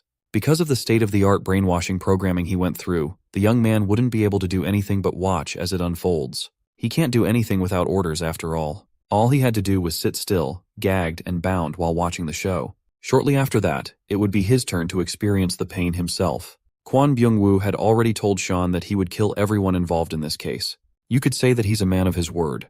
Back in the hospital, threats had been removed, and the doctors and nurses made sure that Hyunho was stable. His mom was lovingly peeling an apple at his bedside. She really was a goated mom when it came to caring for her child. With only the two of them in the room, Hyunho asked his mom about the cut on her finger. He wondered if she had accidentally sliced herself. She immediately waved it off, not wanting to worry her son.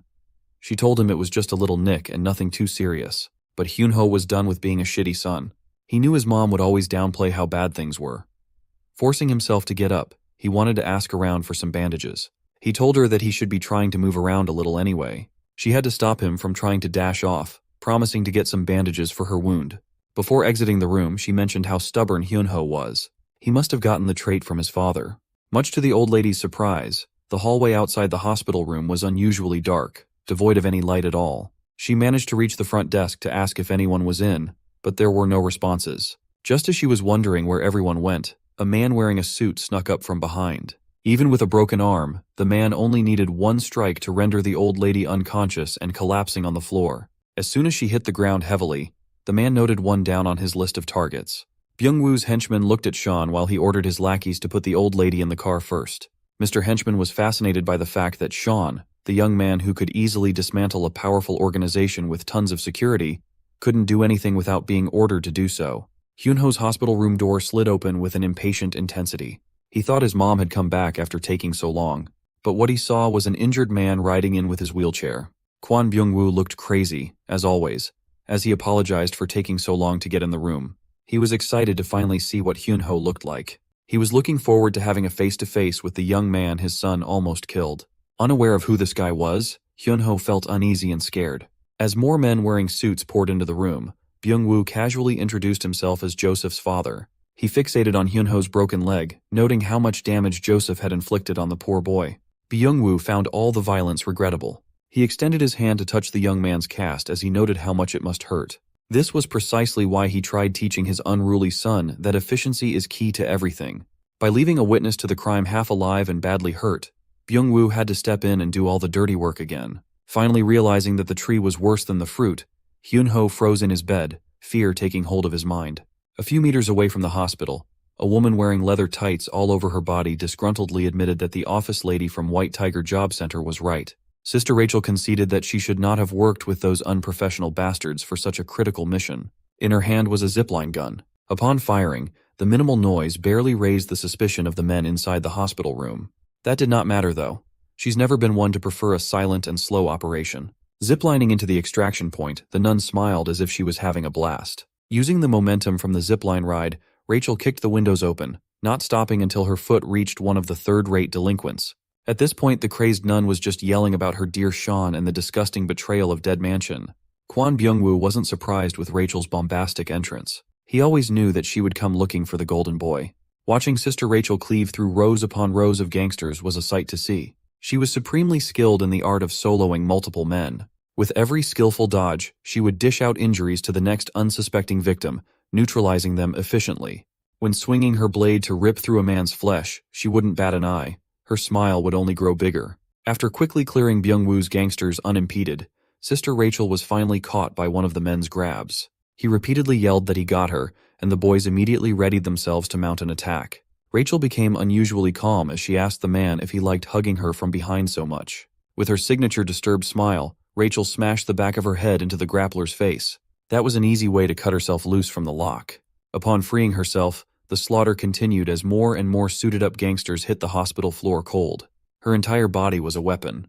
Receiving a kick from the crazy nun was a death sentence. Realizing that they might have flown too close to the flames, Byung-woo ordered his men to grab Hyunho first and transfer him to the next destination as they continued their plan. Times like this made having a motorized wheelchair very worth it. The psycho drifted and shifted as he zoomed out of the room. They exited to God knows where while Rachel continued taking everyone down one by one.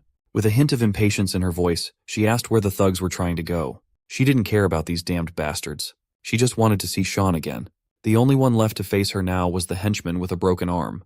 As soon as he snapped his fingers, even more gangsters poured out of different hospital rooms.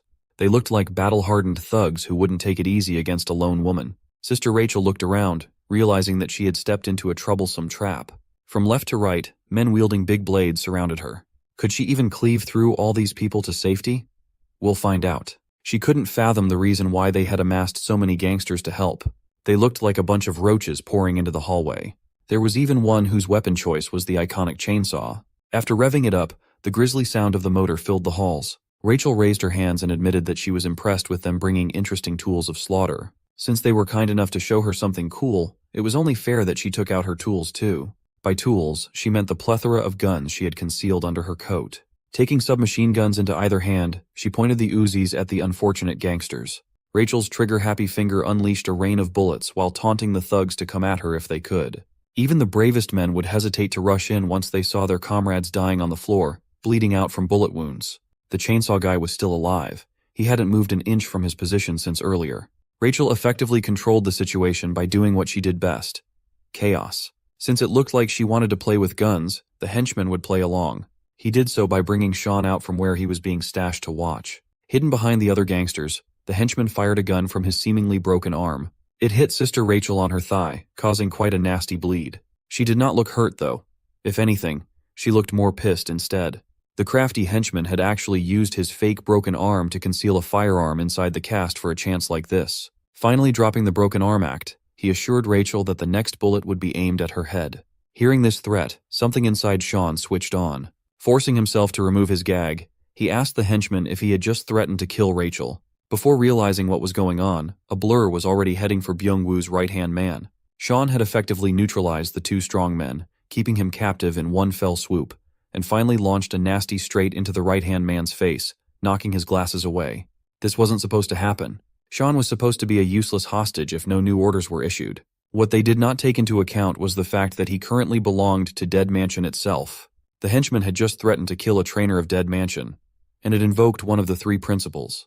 According to the third principle, Sean could now classify every thug in this hallway as a threat to the organization itself. With nothing but rage in his fists, he swore to break through the current situation and fulfill his duty. The thugs were now looking at Dead Mansion's deadliest weapon, codename Sean. Sean marched forward, acting according to the third principle and classifying the thugs as a threat to the Dead Mansion. Now he had the justification to break through. His captor foolishly tried to wrestle Sean back, attempting to stop him from slipping away like a little rat. But despite their size difference, the grapple was deflected. Sean countered with a nasty straight to the face, knocking a few teeth loose. It was so bad that the poor thug developed a speech defect. Sean added salt to the wound by calling the bleeding thug a baby for crying over teeth and smashed another fist for good measure. The final piece of the combo was a jackhammer to the head, flattening the fool's skull structure. While raining bullets on the thugs that tried to approach, Rachel was analyzing Sean. Without a parent, she wasn't sure why Sean was fighting back. She somehow deluded herself into thinking that Sean was taking action solely for her sake, out of concern. Meanwhile, our boy was just handing out critical punches left and right. When one thug tried to come at him while swinging a metal pipe, he managed to dodge in the nick of time. There were just too many thugs to mow through, so Sean needed to get a decent weapon to go sicko mode. Seeing a potential equip, he rolled over the hospital counter. Thinking he was cornered with nowhere to go, a bald thug vaulted over the counter too. But as soon as he arrogantly poked his head through, it was met with the sharpness of a syringe. Sean stabbed poor Baldy in the freaking eyes. That was just the start, though. Sean took the array of injections from the counter and told his patients to be patient. He asserted that what was to come would be painful. Jumping over the thugs, he unleashed a rain of injections with perfect accuracy. He called it vaccination time. As the gangsters hurried to get the needles out of their bodies, Sean pushed the tempo even more. He started by grabbing another bastard's face and smashing it headfirst into the ground. The display of strength and brutality stunned the rest of the gangsters for a moment, prompting them to draw their weapons. That was until one brave thug yelled at everyone to get out of the way while he revved a chainsaw. Buzzcut came in with the intention of splitting the kid in two, wearing a freaky smile on his face. Sean immediately booked it out of there, acting as if he was flustered by the horror movie weapon. He was aiming for a sharp corner turn that could hide him out of sight for a second. When Buzzcut turned the same corner, he was met with a hurtling stretcher sweeping him off his feet. This little trick almost got Sean's head split in two, but the length of the electric chainsaw didn't reach. Buzzcut was dazed by his sudden position. Sean tying him up tightly to the stretcher did not help either. Sean asked Buzzcut how he was planning to use the chainsaw while pushing the stretcher. Their destination was the pile of gangsters loitering in the halls of the hospital. Looking like a madman enjoying his makeshift torture weapon, Sean pushed the stretcher with full force. The next minute was full of gruesome screams and sounds of flesh getting torn apart. By the end of it, Buzzcut was practically unresponsive. He had passed out midway through cutting a battalion of his friends with a chainsaw. Sean could not believe that his pochita broke so easily. He playfully urged Buzzcut to stay awake, as he still had a lot of questions. Chief among them was the location of Hyunho's mom. He would gladly stab a man through the cheeks to get answers. Rachel came up to him, impressed that he finished one side of the hall so quickly. Those who did not die from the barreling chainsaw ran away, so it was not as fun. Sean floated the idea of chasing after the gangsters for the sake of Hyunho's mom. Rachel was heavily opposed to that idea. She did not come here to rescue some old woman. She came because these amateur bastards tried to kidnap Sean, a property of the dead mansion. Sean himself fought like a good child and used his powers to protect her. With Sean freed and the enemies scattered, it would be logical for them to wrap up and head back to the mansion. Sean changed his tone, kneeled on one knee, and proclaimed that he did what he did not for the mansion, but for Rachel. He really hammered down that he was acting for the sake of the freaky nun. Slowly and gently wrapping a bandage around Rachel's wounds, he kept on pretending like the flawless, loyal product. With this idea, he urged Rachel to help kill and annihilate the threat that dared to wound her. With this, they could show the world what happens if they dare touch a dead mansion instructor. The unhinged sleeper agent Riz was super effective. Rachel would practically do whatever he asked right then and there. Inside, Sean was just hoping that this little performance of his would work. Rachel primed his Uzi, and Sean prepared his fist to tear some gangsters apart. Far from the hospital, Hyunho's mom opened her eyes to a horrific sight. In front of her was Byung-woo's patched-up, mummified face staring into her soul. But the maniac surprisingly acted civil and apologized for freaking her out. She naturally freaked out, and he sighed as he explained that he had to take drastic measures to explain what was really happening. Seeing the school desks and chairs, it finally clicked in her mind that they were in a classroom. It wasn't just any classroom. It was the classroom of both their kids. She was actually sitting at her son's desk. Looking down, she could not believe such cruelty. On her son's desk were hateful messages scribbled all over the surface, targeting Hyunho. Byung-woo acted as if he was appalled by the cruelty of kids, as if his son was not the main culprit. He even milked the crippled and wounded father act as much as he could. Byung-woo peeled all his bandages and formally introduced himself as Joseph's dad. He deliberately showed his freshly wounded face to blame it on that damned kid. By that, he obviously meant Park Chyeon. Staring into the windows while looking defeated, he insisted that his child was also a victim of Park Chyeon. He confessed that Chyeon put him and his son in their current dire conditions, as if they did not start the beef first. Byung-woo continued telling Hyunho's mom that Chyeon was the perpetrator of all the bullying incidents and framed his son, Joseph. Thanks to those photoshopped pictures that she saw in the principal's office, Byung-woo's story seemed more and more credible. Putting on an Oscar-worthy performance, the shrewd villain cried out for not paying better attention to his kid. Seeing him in distress while falling off his wheelchair, Hyunho's mom tried to help. While lying on the floor, he vowed to get his revenge as repentance for not being able to protect his son. He had that impassioned speech on lock, but mom was not comfortable with the idea of revenge and would rather get the law involved. Byung-woo called her naive for believing that the authorities would be able to do anything. He even pointed to the exact window where Hyunho fell while trying to convince the sweet old lady to avenge her son. In order to stop that Park Cheyenne bastard, he handed Hyunho's mom a sharp blade while asserting that they must take charge. As he placed the handle of the knife in her hand, the villainous devil continued poisoning her mind with his revenge act. Back in the dead mansion, the old priest director had just received reports of what was happening in South Korea. To their organization, a group with no background, like Byungwoo Constructions, was inconsequential. That pissed the director off even more, knowing that these irrelevant thugs tried to target his masterpiece, Sean. That same night, Rachel rounded up the good children in her team to receive the mansion's orders. Even Mary and Eugene had their weapon of choice on hand, gearing up for a mission to show these nobodies the price of messing with the dead mansion. This would be Sean's first order back in the graces of the mansion, so the director wanted to see some action. The team was given the green light to pass the wrath of judgment to the puny construction company. While walking through the halls, Sean noticed that he had left his earpiece back at the desk. His teammates looked at him like an unprofessional dumbass. Sean tried to borrow an earpiece from Mary, but she told him to piss off. Even little Eugene called him out for not living up to his legendary name by acting like a stupid child. It did not take too long for Rachel to find that Byung-woo and his goons had run to the school based on nearby traffic cameras. If the devil was here, then Hyunho's mom would also be in the same place. Rachel quietly took note of Sean's fixation on that old woman. Sean was acting like a careless fool, but he had come to this place with a purpose. Rachel had to remind him that they came here to eliminate the enemy and nothing else, not for something useless. He assured her that he knew what he signed up for, but something was brewing inside the young man. If all he had to do was destroy everything in sight, it should not be too hard, right? Unbeknownst to the team, they were being tracked and filmed as soon as they sneaked into the school premises. In the control room was an armed Giga Chad watching their every move. He knew that he was tracking Dead Mansion people and what that meant, but he didn't mind. All he cared about was the increase in difficulty that would require extra payment in his pocket. Giga Chad's partner in crime had also heard of the mansion's child killers, but that's actually an oversimplification. Dead Mansion people are just mercenaries like them. They are just a bit younger and a lot more valuable. Byung-woo wheeled his wheelchair to the control room and promised the two mercenaries however much they wanted, as long as they could get rid of the Dead Mansion people as promised. There were supposed to be 3 mercenaries, but Giga Chad's big brother was running late. Still, he was confident that this could just be a 2-man job. Byung-woo still felt a little insecure, knowing how formidable Cheyenne and his gang were. Feeling insulted by the lack of confidence, Giga Chad threateningly insisted that the job would go without a hitch. Dimitri had a habit of scaring people like that. At least he was professional enough not to lay hands on annoying clients. He believed that this professionalism set them apart from those kids. Sean and the gang quietly traversed the school hall, looking for signs of activity.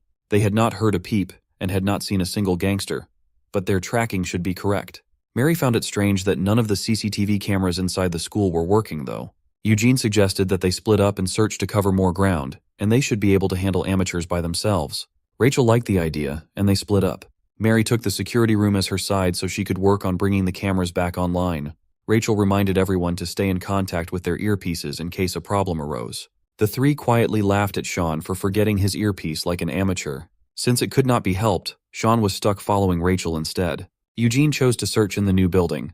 With the kids gone, Rachel and Sean were left in the hall. Being alone with the target of her weird homicidal obsession painted a twisted smile on Rachel's face. Sean started poorly, acting like a tough guy, and Rachel finally dropped the BS to ask him directly if he was still thinking of the old lady and that bullied son of hers. She wanted to know why Sean was going so far for these strangers. This misplaced obsession had no place in the mission and should be dropped. Rachel threatened that clinging to these civilians would only bring more danger their way. Before Sean, they were just regular people. In a couple of days, they had become a target for a prestigious secret association and had been kidnapped by third-rate gangsters. There was only one common denominator among all these incidents, and it was easy to see what it was. Those people would have led a normal life if Sean had not appeared. Now their lives had been permanently upended thanks to his needless meddling. He might not want to think of it in such a grisly way, but Sean could feel the weight of their lives and blood in his every step. Rachel really knew how to push Sean's buttons and make him believe that everything was his fault. She knew how his mind worked, so she also knew how to break it with just a few words. In a highly vulnerable state, Rachel reinforced the idea that the only place Sean belonged to was the Dead Mansion. Their little brainwashing session was interrupted when he sensed something coming from afar. He pushed Rachel aside, both of them dodging a hurtling bullet. The shooter was impressed at Sean's senses that detected the concealed shot. Based on Rachel's reaction to the shooter's appearance, it seemed like she knew him. As it turned out, Dmitry Medvedev was the second in command of a Russian mercenary unit called Barefoot. The last time they'd seen each other was 2 years ago on a mission in Vladivostok. Dmitri slammed the limp body of Mary he was carrying to the ground. He swore that he just smacked her around for needlessly buzzing. Rachel looked at the mercenary with poison in her gaze. Dmitri admitted that he liked Rachel, but a mission is a mission. She raised her Uzi, and he simply aimed his pistol at Mary, demanding a professional instead of an emotional approach to the situation. Dmitri proposed that he could drop this mission and let things slide once Rachel went out with him. Without pause, she cursed the womanizing dog and pulled the trigger multiple times. Dmitri swiftly threw his body to cover, dodging the initial barrage. Running under the counters, he repositioned for a better angle. He managed to return some fire but failed to hit Rachel. She paused behind cover and reloaded her dual guns at the same time. They were not expecting to run into barefoot, so things just got a lot more complicated. While stuck in an intense crossfire with the mercenary, Rachel continued lecturing Sean about how he dragged an innocent old lady into this dangerous world. Looking around, she realized that Sean had already vanished. While reloading his gun, Dmitri kept trying to riz Rachel up. It was ineffective. The mercenary reckoned that a few bullet holes in her body would be enough to knock her unconscious. Sean, who had sneaked to a wall near Dmitri, quipped that the mercenary did not have the skills to take Rachel down. The two quickly engaged in close combat, featuring a gun. 3 initial fires were thwarted by simply redirecting Dmitri's arm. Sean pushed further while keeping the gun out of the equation. With his full body weight and momentum behind a single attack, his fist and the mercenary's face met. Dmitri took the punch like a champ, though. He praised Sean for having a stronger sting than that Mary girl. Licking the blood flowing out of his nose, Dmitri found a decent opponent and was freakishly excited. You see, the Russian mercenaries of Barefoot were notorious warriors. They had this cruel entrance test that filtered out the weak in the most Russian way possible. Entrants were dropped in the Siberian wilderness barefoot, and they had to come out alive after hunting something in the wild. This bloody tradition gave them their name. Those who succeeded in the inhuman trial were inducted into the Barefoot. Dmitri over here hunted a whole bear for his test. Knowing this, it was no surprise that he was not affected by Sean's punch. Just as Sean was thinking back to his supposedly solid punch, Dmitri's fist landed on his face too. This attack sent him flying far away. Dmitri was used to wrestling bears to death, so a puny punch would never be enough to take him down. Just as he was about to finish the job, he finally noticed that the gun in his hand had been disassembled.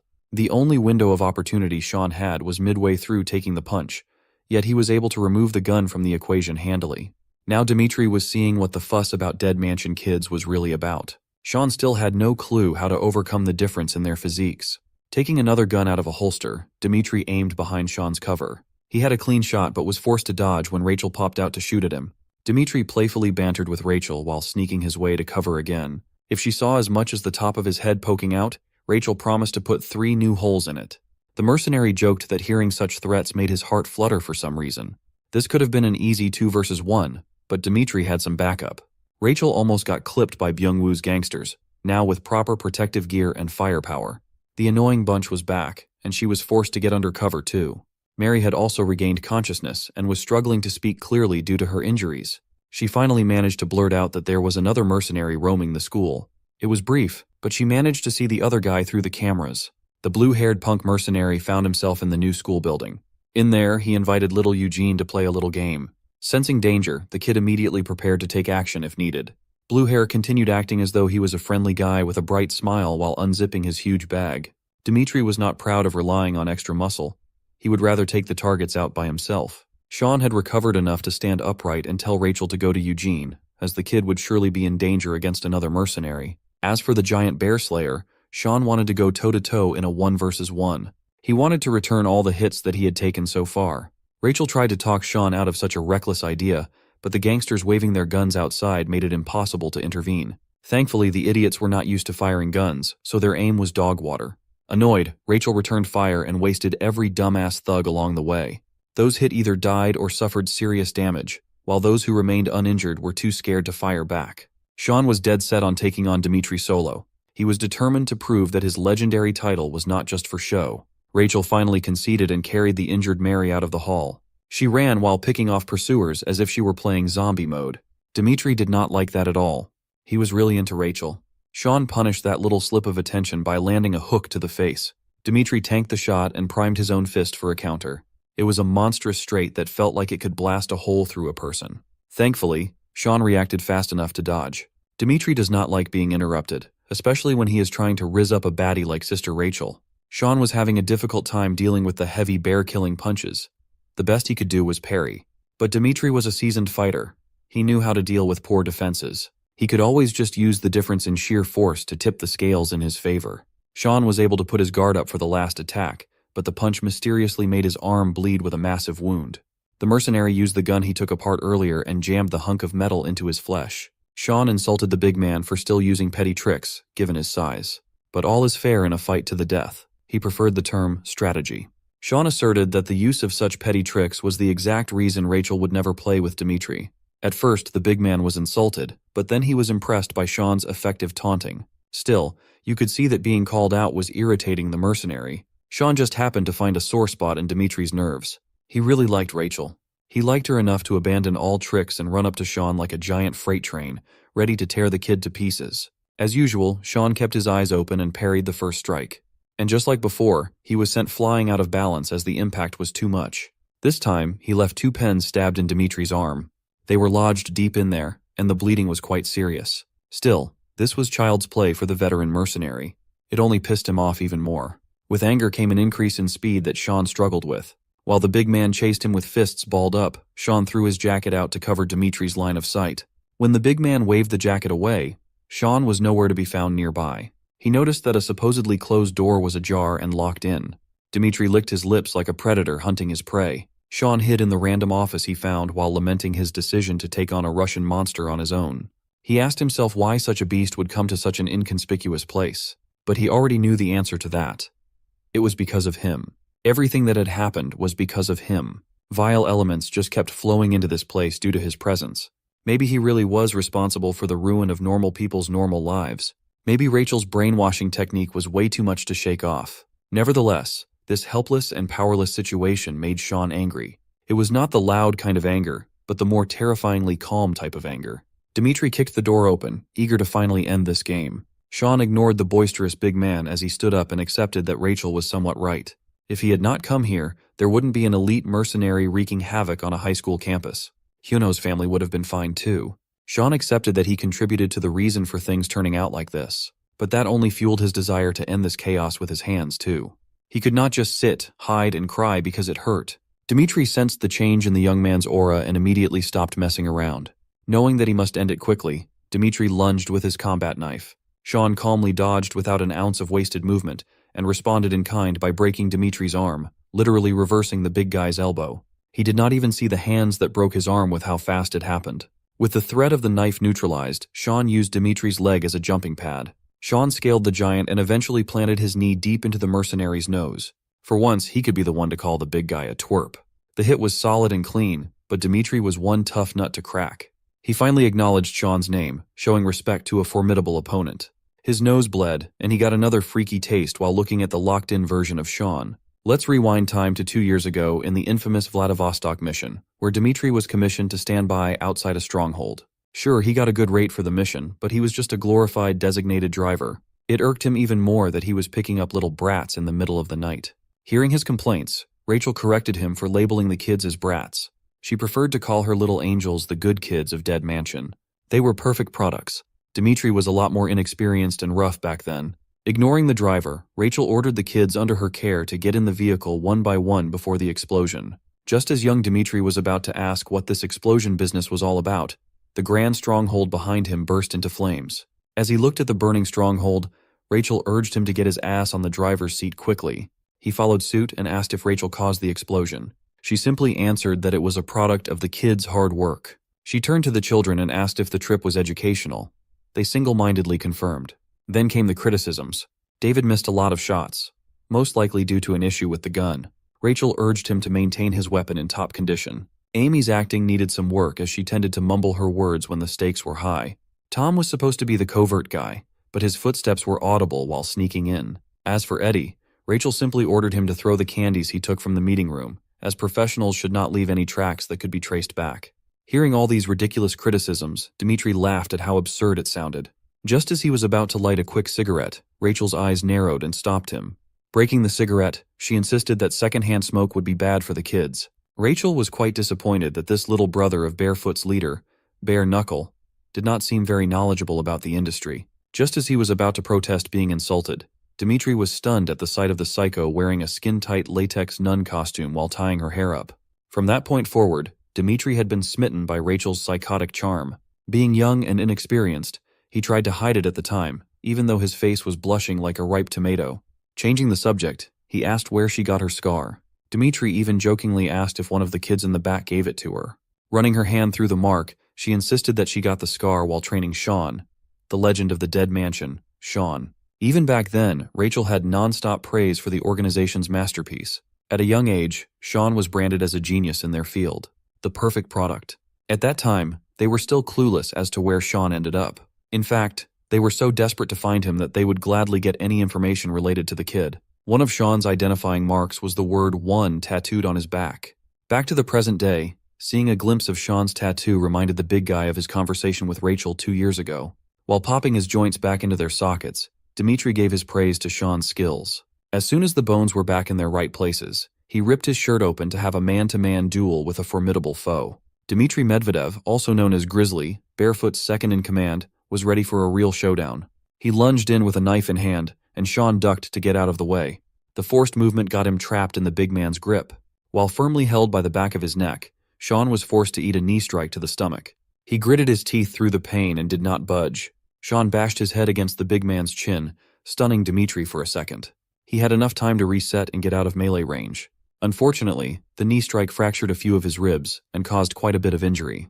Assured that he was holding the upper hand, Dmitri pushed harder. A quick slash went wide, missing Sean's throat by a hair's breadth. He had hit this giant bastard in the chin at least 3 times now, but it did not even daze Dmitri one bit.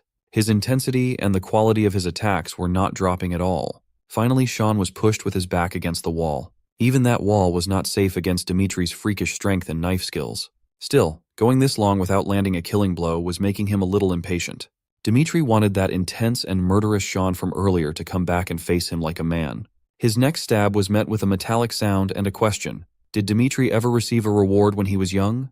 Holding some random school plaque to defend his chest against the blade, Sean admitted that he had never been rewarded in his whole life. Pushing the hand holding the knife away, Sean kicked the big guy in the stomach with as much lower body power as he could muster. The pain made Dmitri buckle and recoil, still confused by Sean's words. Using the school plaque award, Sean made the big guy bleed from his neck with a furious stab. The force behind that steel frame must have crushed the giant's windpipe. Sean urged Dmitri to consider the plaque award as a souvenir for his trip to Korea. With another push, he drove the plaque even deeper into the mercenary's chest. This next drive nearly knocked the big guy out of the pain.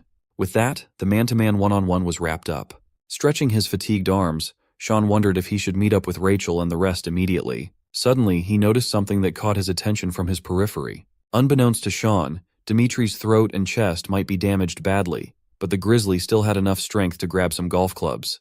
While Sean curiously picked up the picture that caught his attention, Dmitri was winding up his swing with every bit of strength he had left. It was clumsy, hurried, but extremely destructive. It was also slow enough that Sean was able to react in time. At this point, Dmitri was just running on pure hatred. I know a real hater when I see one. Sean finally decided to ensure the win by using the giant as a literal stepping stone.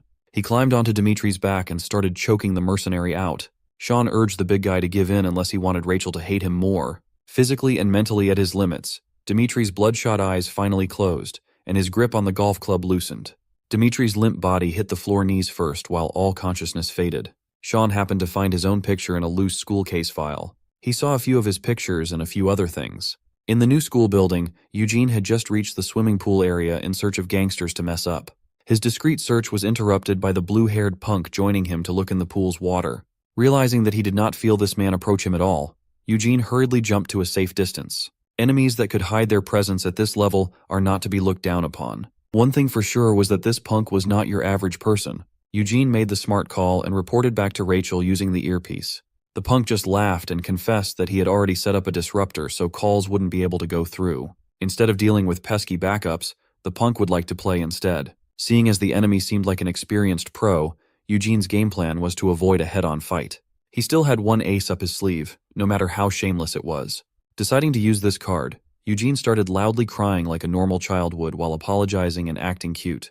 The punk's smile deepened while he listened to Eugene's crying and stuttering act. He asked why the kid was crying, and Eugene answered that he just wanted to go home, feeling that the punk was starting to drop his guard.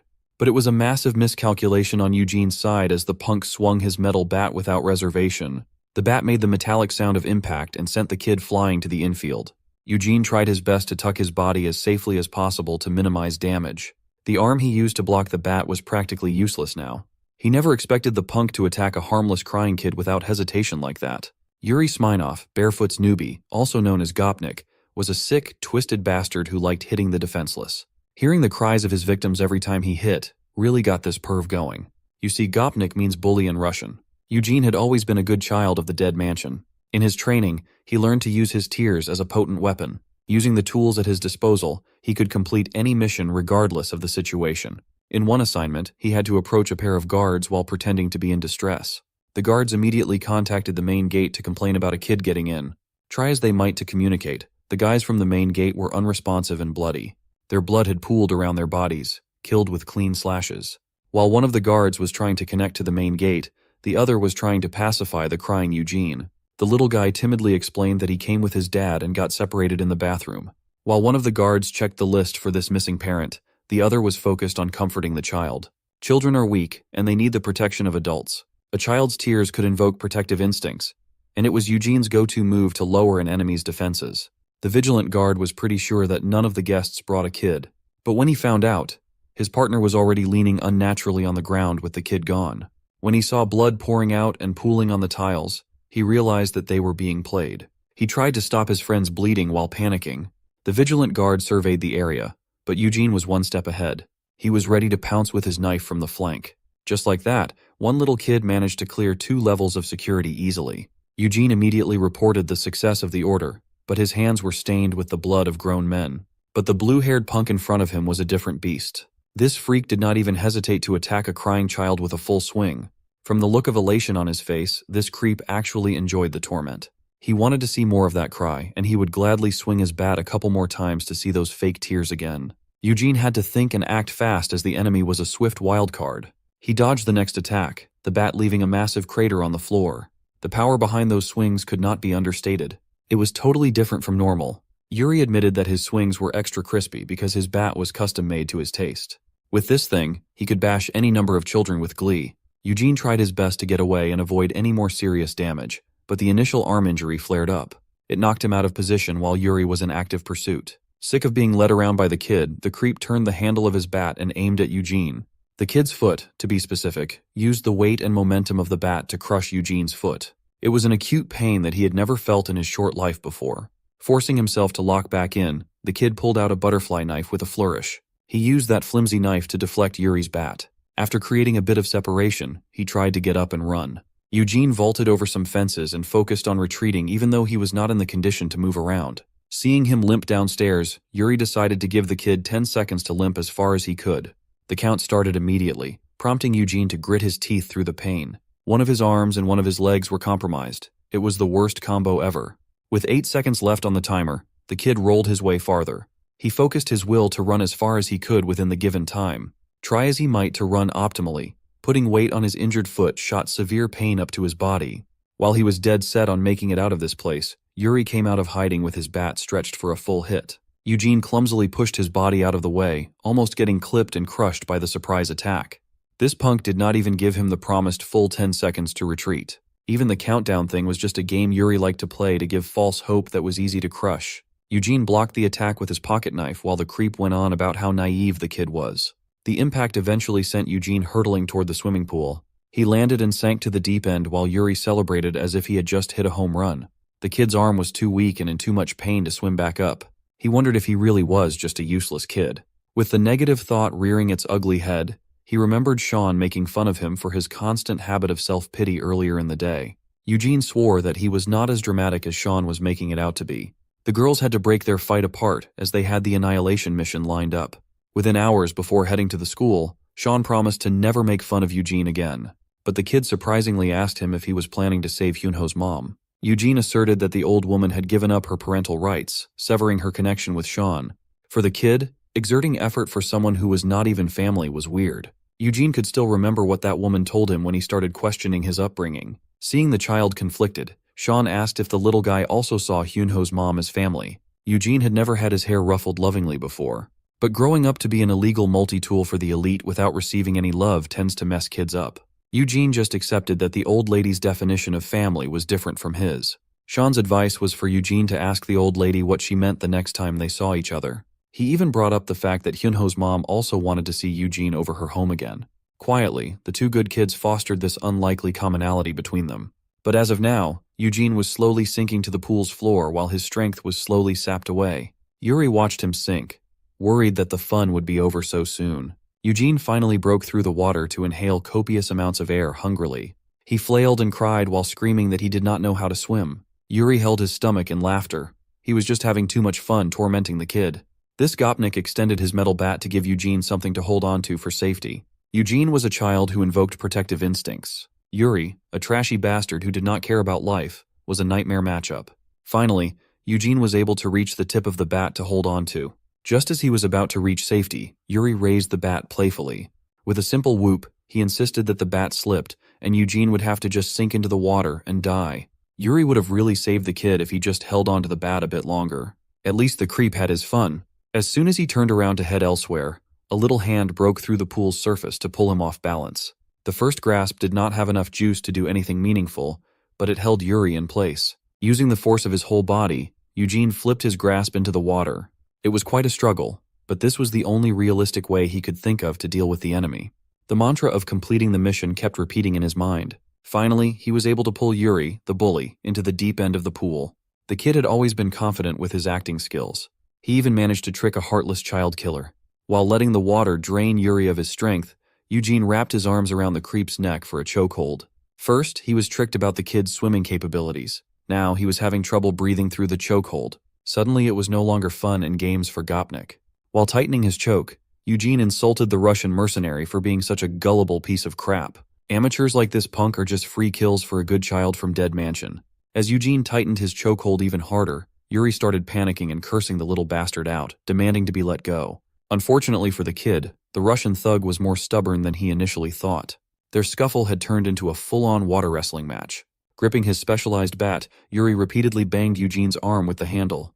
The sharp pain made the kid slack on his grip, letting the thug loose. He smiled and turned to go back on the offensive, eager to bash the kid's head in. The first strike was a bit too slow, making it possible for Eugene to dive back into the water for a dodge. He held his breath and dove deeper into the pool, effectively evading the Russian. Eugene managed to put up a decent distance between them to swim up for some air. He would have been dead meat if they were not in the water.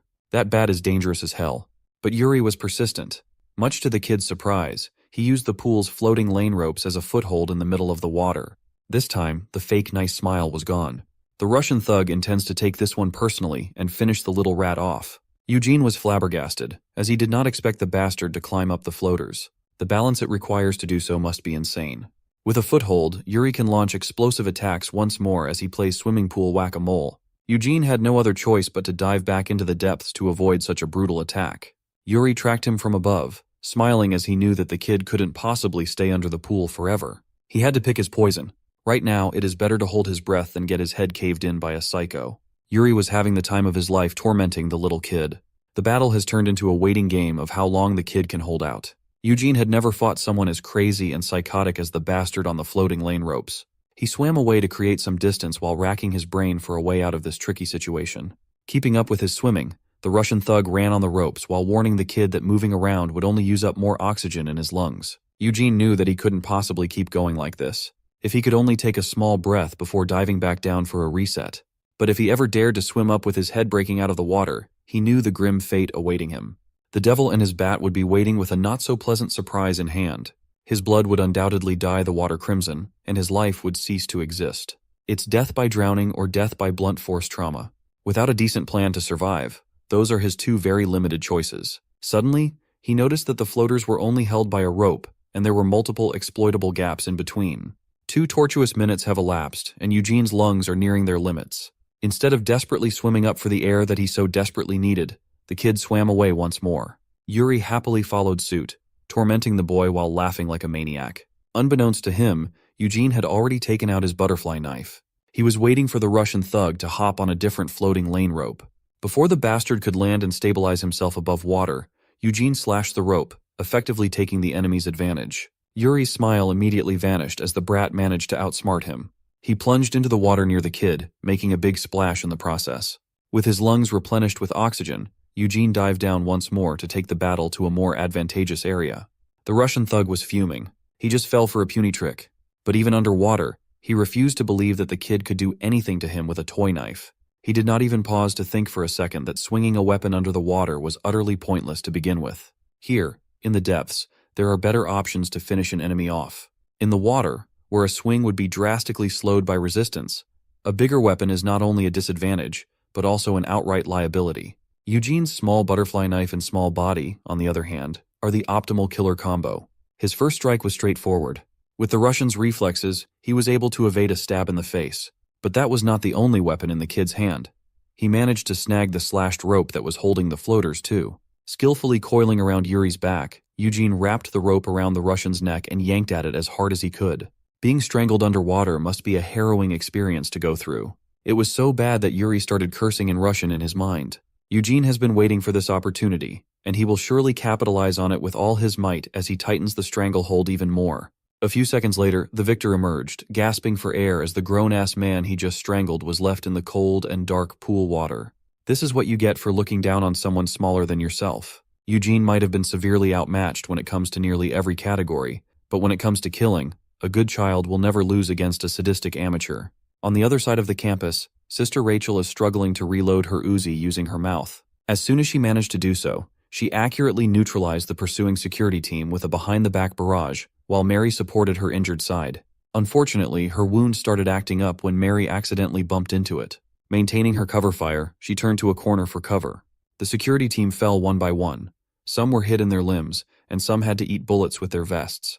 With Mary secured, she asked Sister Rachel if she was fine. Things have become a lot more complicated than they expected when they ran to this mission. Perhaps it would be better to retreat for now, but Rachel is a stickler for the rules and order. Their directive is to kill everyone, and that's what they are going to do. Besides, Sean is still grappling with that monster, Dmitri. The least they could do is take care of the amateur small fries. Unfortunately, Sister Rachel has dipped down to just one fresh clip. Mary doesn't like their chances at all. She insisted that cleaning up would be impossible with just the two of them. Dmitri and Yuri, the barefoot boys, were never factored in their calculations and plans. She took her phone out to see if they could at least get some backup. Sister Rachel reprimanded her for speaking the words of the weak. She claimed that she was just being realistic, given that both of them were injured and not at 100% capacity. Reloading for one last time, Rachel realized something odd. Mary claimed that she wasn't sure earlier, but she never should have been made aware that Yuri was in the building too. A silence befell the girls. Mary looked away from her phone screen, and a sly smile crept up on her lips. She made such a stupid mistake, and Rachel caught on. She knew that if little Eugene was here, that brat would have called her an amateur for such a slip-up. Sister Rachel's Uzi aimed at Mary's head, a murderous rage in her eyes. She asked Mary why, but the bigger question was how. How could a good child under the control of the dead mansion rebel and go against her orders? It was supposed to be impossible to betray the organization. Rachel wanted answers, and she wanted them now. Mary remained calm and revealed that they had found something game-changing. Tossing her crucifix necklace away, she revealed that the way to overcome the three principles has been found. Judging by the way she was talking, she's insinuating that she's not the only one. If that's the case, who else is there? Mary simply answered that Noel was back. Hearing a name that she hadn't heard in years made Rachel shiver in disbelief. The mere mention of Noel shook her to the core. Her shock gave Mary enough of an opening to lunge and remove the magazine from the Uzi, effectively disarming Rachel in a split second. With the last clip gone, she's out of firepower now. Sister Rachel's killer instincts kicked in as she sprang forward and aimed to bash Mary's head in with the Uzi. Mary quickly ducked out of the way and responded by stabbing the murderous nun right in her thigh wound. Like a relentless predatory, Mary tried to kick Rachel in the head but was blocked. The mention of Noel's name ignited something inside Rachel as she confronted Mary on how she even knew that name. Before she could get a hold of her student, the cold barrel of a gun tapping behind her head made Rachel pause. The security team has caught up and cornered Miss Nunn. She tried to fight back, but she was in no condition to resist the brute force of multiple men aiming their guns at her. They have been waiting for a chance to get their revenge on this woman who had killed several of their comrades. Mary finally dropped all the pretenses and assured the security team that acting time was over. With Sister Rachel secured, it's time to make sure that the rest of the good kids are dispatched. Mary turned her sights to capturing Sean next. In the classroom where it all started, the devil is currently handing a knife to Hyunho's mom, tempting her to take revenge for her son. After feeding her lies, Byung-woo is now pushing the poor woman to get rid of Park Cheon. Holding the blade, her hands trembled. Fortunately, she could see through the devil's lies. She called her scum, which is not even worthy of being called a parent, while tossing the knife away. Byung-woo watched in confusion as his supposedly perfect plan crumbled. He immediately dropped the act and revealed his true self. He asked if she could call herself a parent for not taking the settlement or revenge that her son deserves. A mother who's just flipping rice cakes while her child is in such horrible condition. That earned him a hefty slap on the cheek. He really thought he could influence her with his acting and that things would go well. But as expected, she's just another annoyance. The classroom door opened, and Byung-woo's security team poured in. He's about to do what he does best, work efficiently. On the other side of the campus, Sean had just finished beating the crap out of the second-in-command of Barefoot, Dmitry Medvedev. He contemplated how absurd it was to fight a top Russian mercenary in a principal's office. If he told anyone the story, nobody would believe him. Even the fact that Byung-woo Construction was able to contact Russian mercenaries in the first place was absurd. Random people don't have that kind of clout after all. Suddenly something clicked in his mind. Barefoot is not an organization that a random construction company in Korea can get in touch with. That means someone else had set this whole thing up. Sean hurriedly made a run to the other side of the campus. Coming up on a turn, he was spotted by some of the patrolling security guys. He could not give less of a shit about these trash mobs, though. Without stopping, he made the first guy eat his knee for dinner. Sean is done with all these annoying wannabe gangsters targeting him. They kept calling him Yellow Hair. They didn't even have the decency to remember his name. He can't even afford to waste his time on these small fries when innocent lives are at stake. So, he moved with finesse, ferocity, and decisiveness, neutralizing another one with an elbow to the jaw. When one of them clumsily pulled out a gun, Sean grabbed a human shield to protect himself from the hail of bullets. The security team was given the directive to keep Sean alive, but they are just panicking at this point.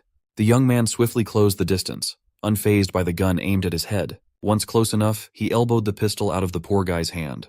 With hands like lightning and force like a bear, he tore through the team without any trouble. His iron fist bashed the gunman's head downwards with enough force to crack a skull. Sean might have just finished a grueling battle with a grizzly bear in human form, but even while exhausted, trash mobs are just trash mobs. Sister Rachel slowly woke up tied to a random pipe, surprised to even be alive. Mary sat in front of the security camera feeds, holding a hot drink in her hand as if everything was normal. Realizing what was happening, Sister Rachel started cursing at her former pupil, who turned traitor. Mary urged her to calm down, as trying to escape her bindings would be futile. Mary asserted that she was not even trying to betray the dead mansion. She's just trying to show everyone something. She's trying to show the organization that they labeled the wrong product as the greatest. Growing up, she always heard the director gush about Sean, the greatest product and the legend of the dead mansion. Since she was little, it was instilled in her that Sean was in a different league compared to everyone else. Sean was already complete when he was young. Every kid was urged to work hard to become like him, and that never sat right with little Mary. Even now, she's frustrated that everyone is so hung up on that old defective thing. Then, she thought to herself, how good really is the great Sean for everyone in the mansion to act and talk like they do? But the Sean she saw was no better than some dumb middle schooler. That's when she made up her mind that the legend is nothing but a made-up story. She reckoned that the director just wanted to cover up the mistake of losing Sean by glorifying him as a legend. Mary touched Sister Rachel's forehead scar, and it almost cost her a few fingers with the nun's bite. While Mary understands that the mansion is just trying to keep the status quo, she would have preferred it if they just owned up to their mistakes. That's why, right now, she's trying to show the director a different picture. The legend of Sean is just a myth. Her, on the other hand, is real. She wants to claim the title of the strongest product that the dead mansion has ever produced. The greatest strategist, codename Mary, also known as DVA. Rachel's eyes wandered to the CCTV monitors, spotting Sean. Suddenly, the feed went static as the camera was destroyed. Sister Rachel immediately knew that Sean must have figured things out and was now on a path of war. She laughed to herself. She ragged on Mary for acting so cocky for an experienced little kid. In the end, she's just a kid throwing a tantrum since the director only has eyes for Sean. All that cover-up myth BS is nonsense. Rachel knows firsthand that Sean is special, the real deal. But Mary had closed off her mind for any of that, thinking that none of the personnel would admit to the lie. When Rachel called her a faulty product spewing bullshit on things she knows nothing about, Mary snapped. She grabbed a gun from her purse and shot at Rachel, making sure the bullet would lightly graze her cheek as a demonstration that she holds all the cards here. That first one is a warning shot, just a reminder that she's holding the nun's life in her hand. If Rachel dares to call her a faulty product one more time, she'll make sure that the scar on her teacher's forehead will turn into a hole. Rachel smiled in amusement. It seemed like she had just found the little girl's sore spot. Their heated conversation was interrupted by the crippled Byung-woo's entrance to the control room. He informed Mary that he had just finished wrapping things up on his side and was pleased to see that she was holding up the end of her bargain too. He stoked the fire between the ladies, asking if he interrupted an important conversation involving gunshots. If you ask Byung-woo, a couple holes in Rachel's body would not even be nearly enough to cover every headache he endured because of her. Mary asked what happened for his face to be caked in blood, and Byung-woo casually wiped the crimson away. He answered that he ran into a bit of trouble, but it has been handled appropriately now. It wasn't perfect, but things still ended as expected. He even had a few of his men drag the unconscious Hyun-ho up to the rooftop. Mary praised his hard work for making sure that everything proceeded smoothly. He's also glad to work with someone reasonable and easy to converse with. Just as Byung-woo was about to ask for their next step, his own bodyguard held him in place and knocked him out with chloroform. With the chairman's job done, Mary no longer has any use for him. Before all this, she managed to cut a deal with the bodyguard for this exact scenario. Since Chairman Byung-woo has been immensely useful thus far, Mary promised to make sure that he'll be the main character of this incident. She can already see the headlines. An incident caused by a father hell-bent on getting revenge for his son. It's perfect. With that taken care of, it's about time for Sean to get back on track. But when Mary turned to the monitors, every single CCTV had already been disabled. A bad premonition surfaced in her mind. Then, Sister Rachel started ominously yapping. She asserted that there are plenty of special kids within the mansion. They took kids with talents and gave them the greatest title along with a nickname. In Mary's case, it was DVA, the greatest strategist, head and shoulders above everyone else. What Rachel's trying to say is before Mary came, Sean was already the best product, equipped with all her talents and so much more. Suddenly, Mary felt the pressure of being stalked like prey. As if on cue, the power went out, shutting down the static displays and killing the lights.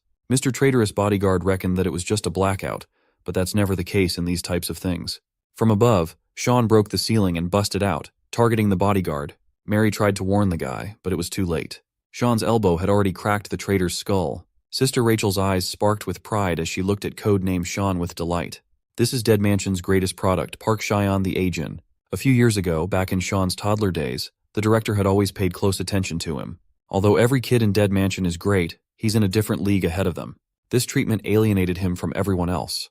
The director asserted that he has the most top-notch skills and talent among every good child. He is the best the Dead Mansion has ever seen, a perfect masterpiece. One time, the director almost slipped up, calling him the organization's second masterpiece, before correcting himself. That day was the day he was inked with the lifelong mark of Dead Mansion. As the greatest masterpiece, he got his brand earlier than everyone else. Even back then, Mary had always been displeased with all the attention Sean was getting. Back to the present, the time to hash it out has come.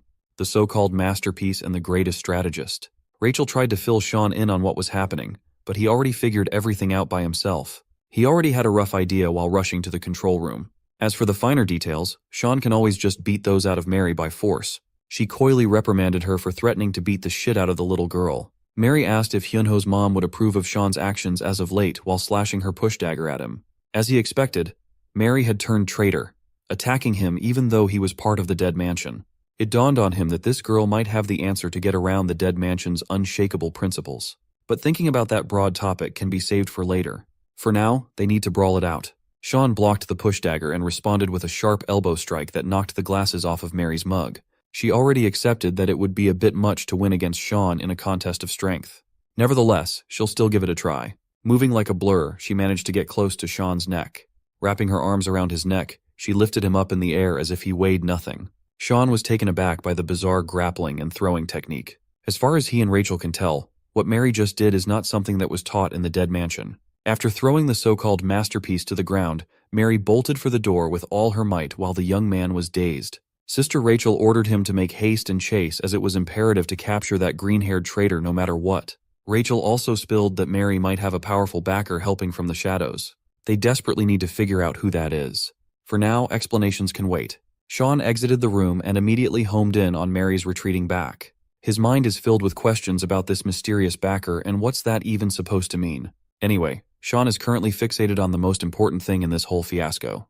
Whether it's Mary or the bastard behind her, they know the method of bypassing the three principles engraved deep in the mind of a good child. Sean tried to stop Mary with a proper and civil conversation, but it did not work out. Mary sneaked into one of the classrooms, and Sean backed her into an indoor corner. She wasn't really running aimlessly. She was going for the pre-made chemicals she had prepared in the school lab for this very moment. Donning a chemical-grade mask, she is ready to have her head-to-head with the supposed greatest. Mary opened up combat by shattering the vials right on top of Sean's head, unleashing a combination of substances. As soon as the separate materials came into contact with one another, a mini explosion occurred. Thankfully, Sean was fast enough to dodge the brunt of the blast, but the explosion itself was just a flashy opening move. Based on the smell wafting in the air and the explosive reaction, he deduced that those vials contained sodium metal, red phosphorus, and ammonia. That's some Breaking Bad chemistry. Even Sean was surprised that a school lab would have those things lying around. He desperately covered his nose and mouth, knowing that inhaling this nasty mixture would be dangerous.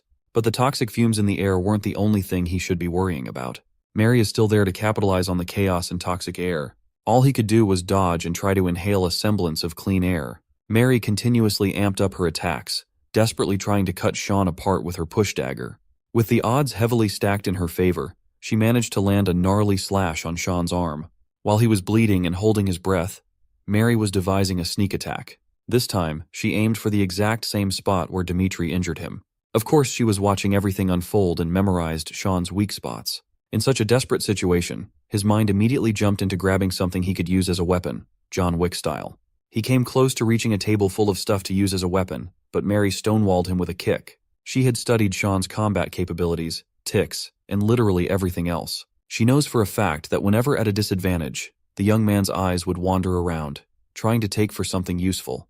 With this ability to think on the fly, he managed to protect himself from a stab wound with the help of a ketchup container. Even with his last fight, he only managed to win against Dimitri through the clever use of syringes. She firmly believes that he's not the only one gifted enough to make effective use of his surroundings. Sean was starting to get pushed into the corner as his arm wound started bleeding profusely. The bleeding seems serious, but he has no time to get patched up. With Mary's noxious explosives and her dagger attacks, Sean is playing in hard mode. Unfortunately, his jacket got caught in the blast and started burning. Mary took the chance to pounce once more, resembling an assassin thirsty for blood. Who would have thought that the enemy's smokescreen would be a great tool for escape too? Sean lost his jacket, and his wound is starting to sap all the blood out of his body. He is losing more and more blood as time ticks. Mary was a brutal melee enemy. She loves to hit the same place over and over again, slowly chipping down her enemy's sanity and life. If it wasn't for all the injuries he had accumulated while fighting Dimitri, he could have probably come out on top already. He comically asked himself who would be in charge of cleaning the library again. No matter who they are, they will be in for a shock. Upon thinking a bit more, Sean blamed himself for all the pain and fighting that had started because of him. But self-pity is not going to save him from a calculated pursuer in the form of Mary. She's now following his tracks. Considering how profusely he has been bleeding, the blood on the floor was basically revealing his position. Mary laughed and asked if he was even alive anymore. She started confronting him regarding the title of the greatest bestowed upon him all those years ago. Usually titles are given based on a child's unique talents that they are the best at, knowing that the director still gave Sean the simple yet all-encompassing title of the greatest. Even as a little girl, she felt like his designation was a mistake because the director gave the coveted title too easily. There are many more exceptional children to come in the future, and that includes her. Giving out the highest accolade to someone so early on just did not sit right with her. In other words, she refuses to adhere to the director's rushed actions. To call someone who lacks even the basics the greatest of the dead mansion is a shameful sin. Finally, the trail of blood led Mary to a bookshelf where the floor had turned crimson and sleek with plasma with a stapler near it. She was intrigued by the random stapler strewn around. But before she could do an analysis, Sean had made his presence known with confidence. Mary quickly turned around and slashed her push dagger with killing in mind. Unfortunately for her, the library is basically a deadly arsenal for someone like Sean. A simple book can be used for defending. It did not even take that much effort to stifle her tiny little dagger. Just a moment ago, Sean's left arm was bleeding so profusely that it was staining the floors. Who would have thought that he would snag a stapler and staple his flesh to close the wound and stop the bleeding? He asserted that Mary should learn the basics herself before prattling on about being a masterpiece and whatnot. Without trick chemicals and sneak attacks, Mary was just a sitting duck for Sean's fist. The punch was so strong that it knocked her out in one blow.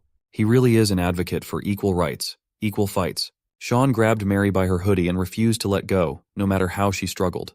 He mused that one of the basics she should practice is keeping quiet inside a library. So, he encouraged her to quietly answer all of his questions. Naturally, the one thing he was most interested in was the method to completely bypass the three principles. Mary can finally see what level the masterpiece really is in. Sean grabbed her whole face and reiterated his question. When she heard that he wanted to know how to bypass the three principles, Mary laughed. To her, those rules are just brainwashing techniques for half-wits. The prospect of breaking free from the dead mansion's control stoked a fire in Sean. Since he's so curious, maybe Mary will enlighten him. You see, Mary had always been a good child. She was once adopted into a loving home. Her new parents quickly grew fond of her. With her new mom being an academic researcher, her impressive intellect was a boon. There are times when they would use the little girl to help in research. She would correct mistakes in some of the thesis and such. If she needed more deeper knowledge and information in the field to fix the paper, she would just study the topic at lengths. Her adoptive mom called her a lucky star, an academic weapon in the form of a child. Mary enjoyed the affection she was given, and she could not ask for more. She was a dutiful daughter. When her parents were pulling all-nighters, she would always be there to bring them coffee. One night, her mother was particularly stressed out about her research work. Little Mary offered to help as she spotted another error in the thesis she was working on. She started rattling off abstract concepts to correct the theory, expecting to be praised for her help. But Mom just looked at her like a freak. Mom managed to keep it together, thanking Mary for the assistance before taking a break. While she goes upstairs to get some much-needed rest, Dad remains in the study. Dad was a lot more reasonable than Mom. He told Mary that Mom was just really stressed about work and needed some alone time. While his wife is losing it, Dad has other plans to go out with someone he's been talking to on the phone. When Mom woke up like a zombie, barely getting any rest, Mary was already waiting for her in the dining room. She proudly presented stacks upon stacks of research materials she organized while Mom was sleeping. Instead of feeling glad, it just wounded Mom's pride as a researcher even further. She asked where her husband went at such a late hour, and Mary honestly responded that she did not know. Mom absent-mindedly tasked Mary to make sure to ask Dad where he was going next time. Mary, being the good child that she is, kept that order in mind. A few days later, the little girl presented Mom with a photo of her husband clinging all over a 28-year-old girl. Just like Mother asked, she found out where he's been going. Clueless to the gravity of the situation, Mary recounted that the two entered Hotel 307 outside the city, and it finally made Mom snap. Mary didn't know what was going on. She was just following orders like how she was trained to do so. She saw her mom reaching for the coffee pot and warned her that coffee isn't good for the body, especially one under a lot of stress.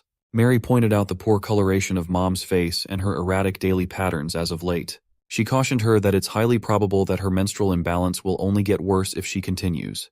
The little girl was just trying to tell her mother to get some much-needed rest, and it earned her a crisp slap on the face. Mary was shaken to her core. She was just doing as she was told, right? But Mom had had enough.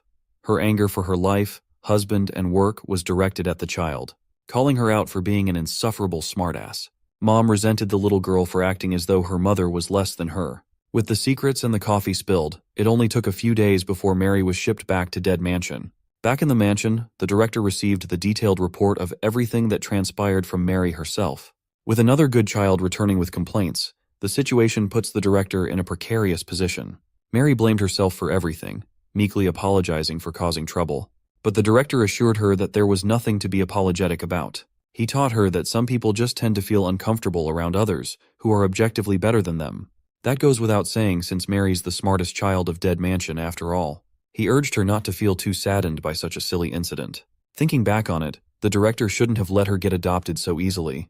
From then on, he intends to use her talents for the sake of Dead Mansion and the Dead Mansion alone. Mary felt accepted and valued for the first time since she was shunned by her first adoptive parents. She was about to live a perfect life serving as the brains of the organization.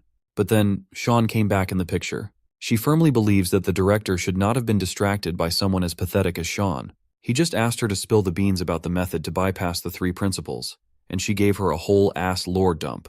Just as he was about to push her to get to the point, Mary bit down on his hand. Sean did not mind the sharp pain. If little Mary wanted pain, then pain she would get. Sean bashed his fist down, only to get perfectly intercepted by Mary's foot. She was able to catch her breath thanks to his curiosity. Mary slashed with her push dagger, forcing Sean to let go, creating enough space to break free.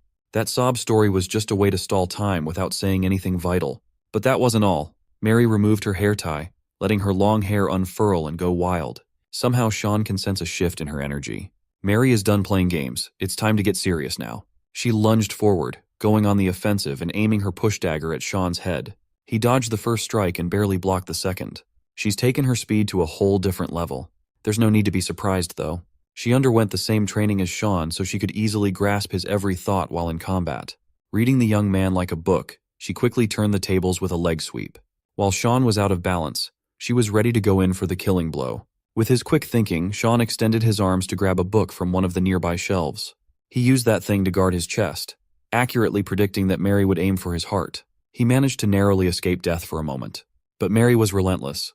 Power, speed, and even her aura, everything is totally different from before. She knocked one of the shelves down, hoping to trap Sean, but he managed to jump away. She asked if Sean ever thought of their training from such a young age. As children, how could they even go against full-grown adults and professional fighters?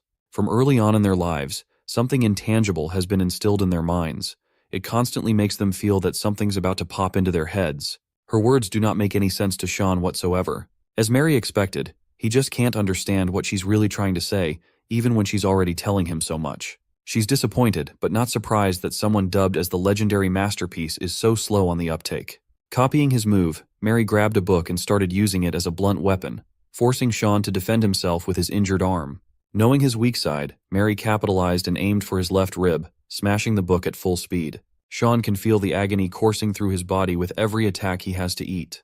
While Mary was boasting about her superior strategy, Sean eyed the ledge behind him. She was having the time of her life, getting to beat up the stupid boy she had been compared to for her whole life. She smashed the book against Sean's head at full force, causing it to get torn apart, page by page. With this decisive victory, Mary can now proudly claim the title of Dead Mansion's best, right? But our boy won't just go down with a book smash, and he's not willing to let go of his title yet, even with his stapled wound opening back up, bleeding him dry fast. Frankly, he was insulted that Mary would even think that this would be nearly enough to end him. He grabbed the wooden ledge behind him and forcefully tore it apart, using the banister as a weapon. He then smashed a glass divider nearby, grabbing a shard in the process. At this moment, he remembers his training. He was taught a martial art based on the condition of wielding a weapon in both hands. His fearsome master warned him that this technique is supremely dangerous. It's a technique that has the ability to push the opponent to a painful death. Sean grabbed some loose pieces of paper and wrapped it around the sharp glass shard in his hand. With a shard on one side and a wooden banister on the other, Sean concentrated on his breathing and got into position. It's time to bust out the Alexander Calais harness.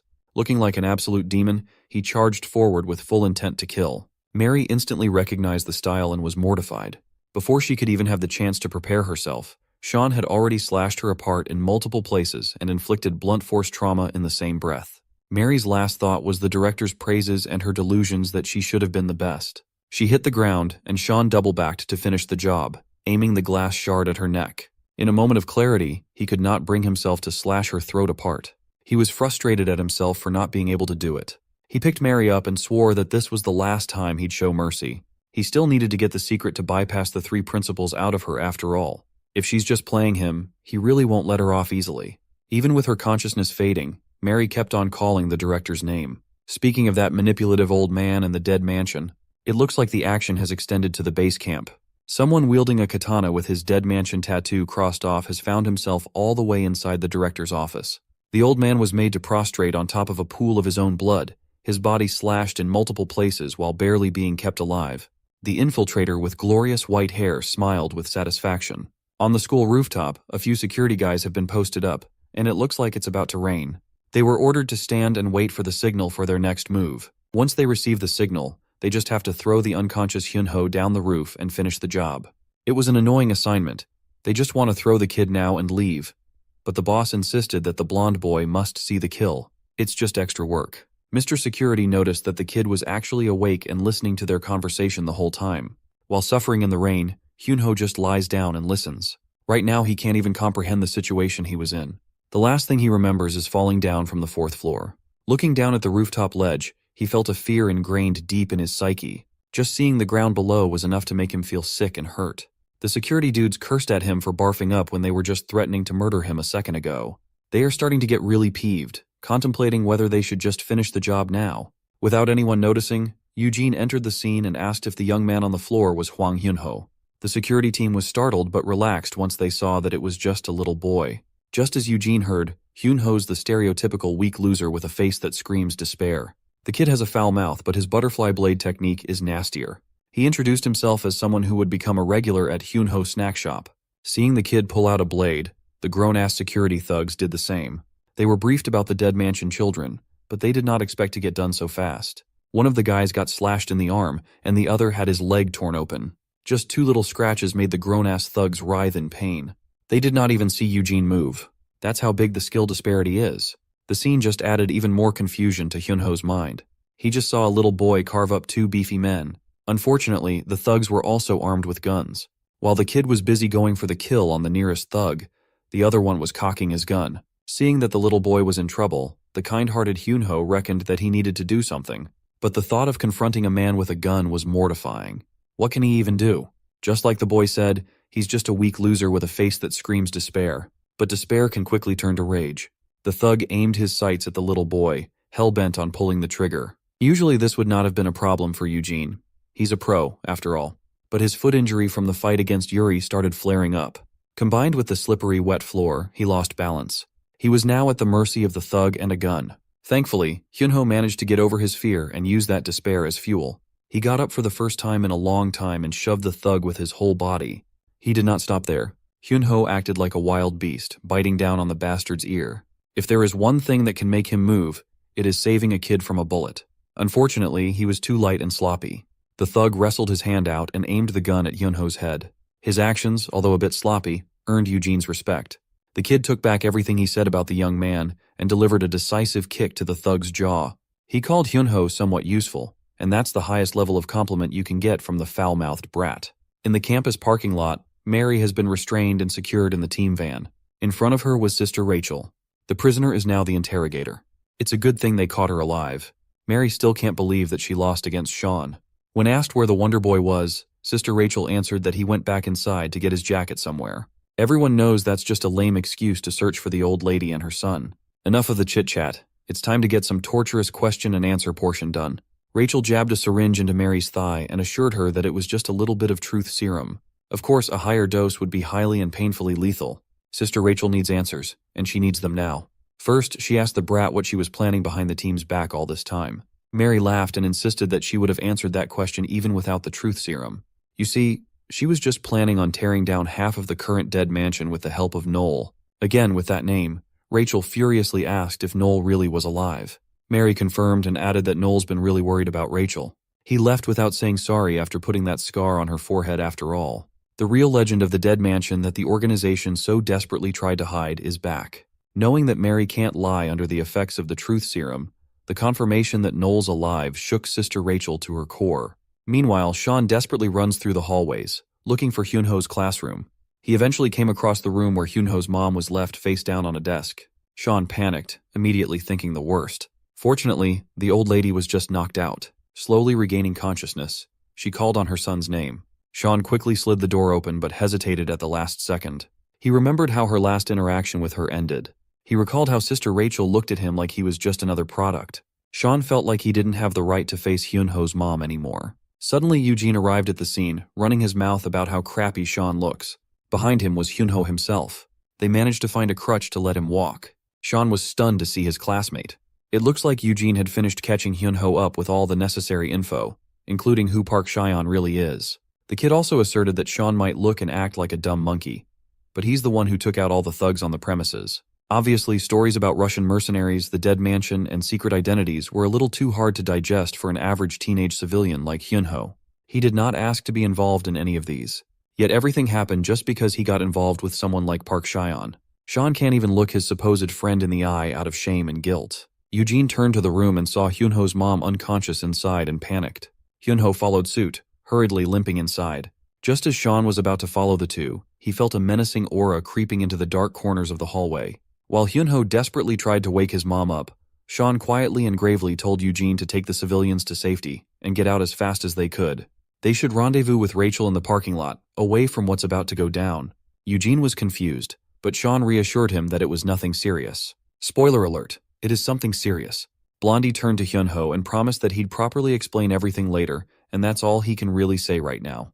He apologized for not being able to protect everyone close to him, clenching his fist in frustration. Eugene did as he was told and escorted the mother and son out. Hyunho reminded Sean to stand by his promise and give a clear explanation after this mess. He wanted to know what exactly he was trying to protect, and what he was sorry about. With the three out of the way, Sean turned to the dark and firmly asked the hidden figure to come out at once. Suddenly, a silhouette of a man surrounded by the aura of death slowly emerged from the shadows.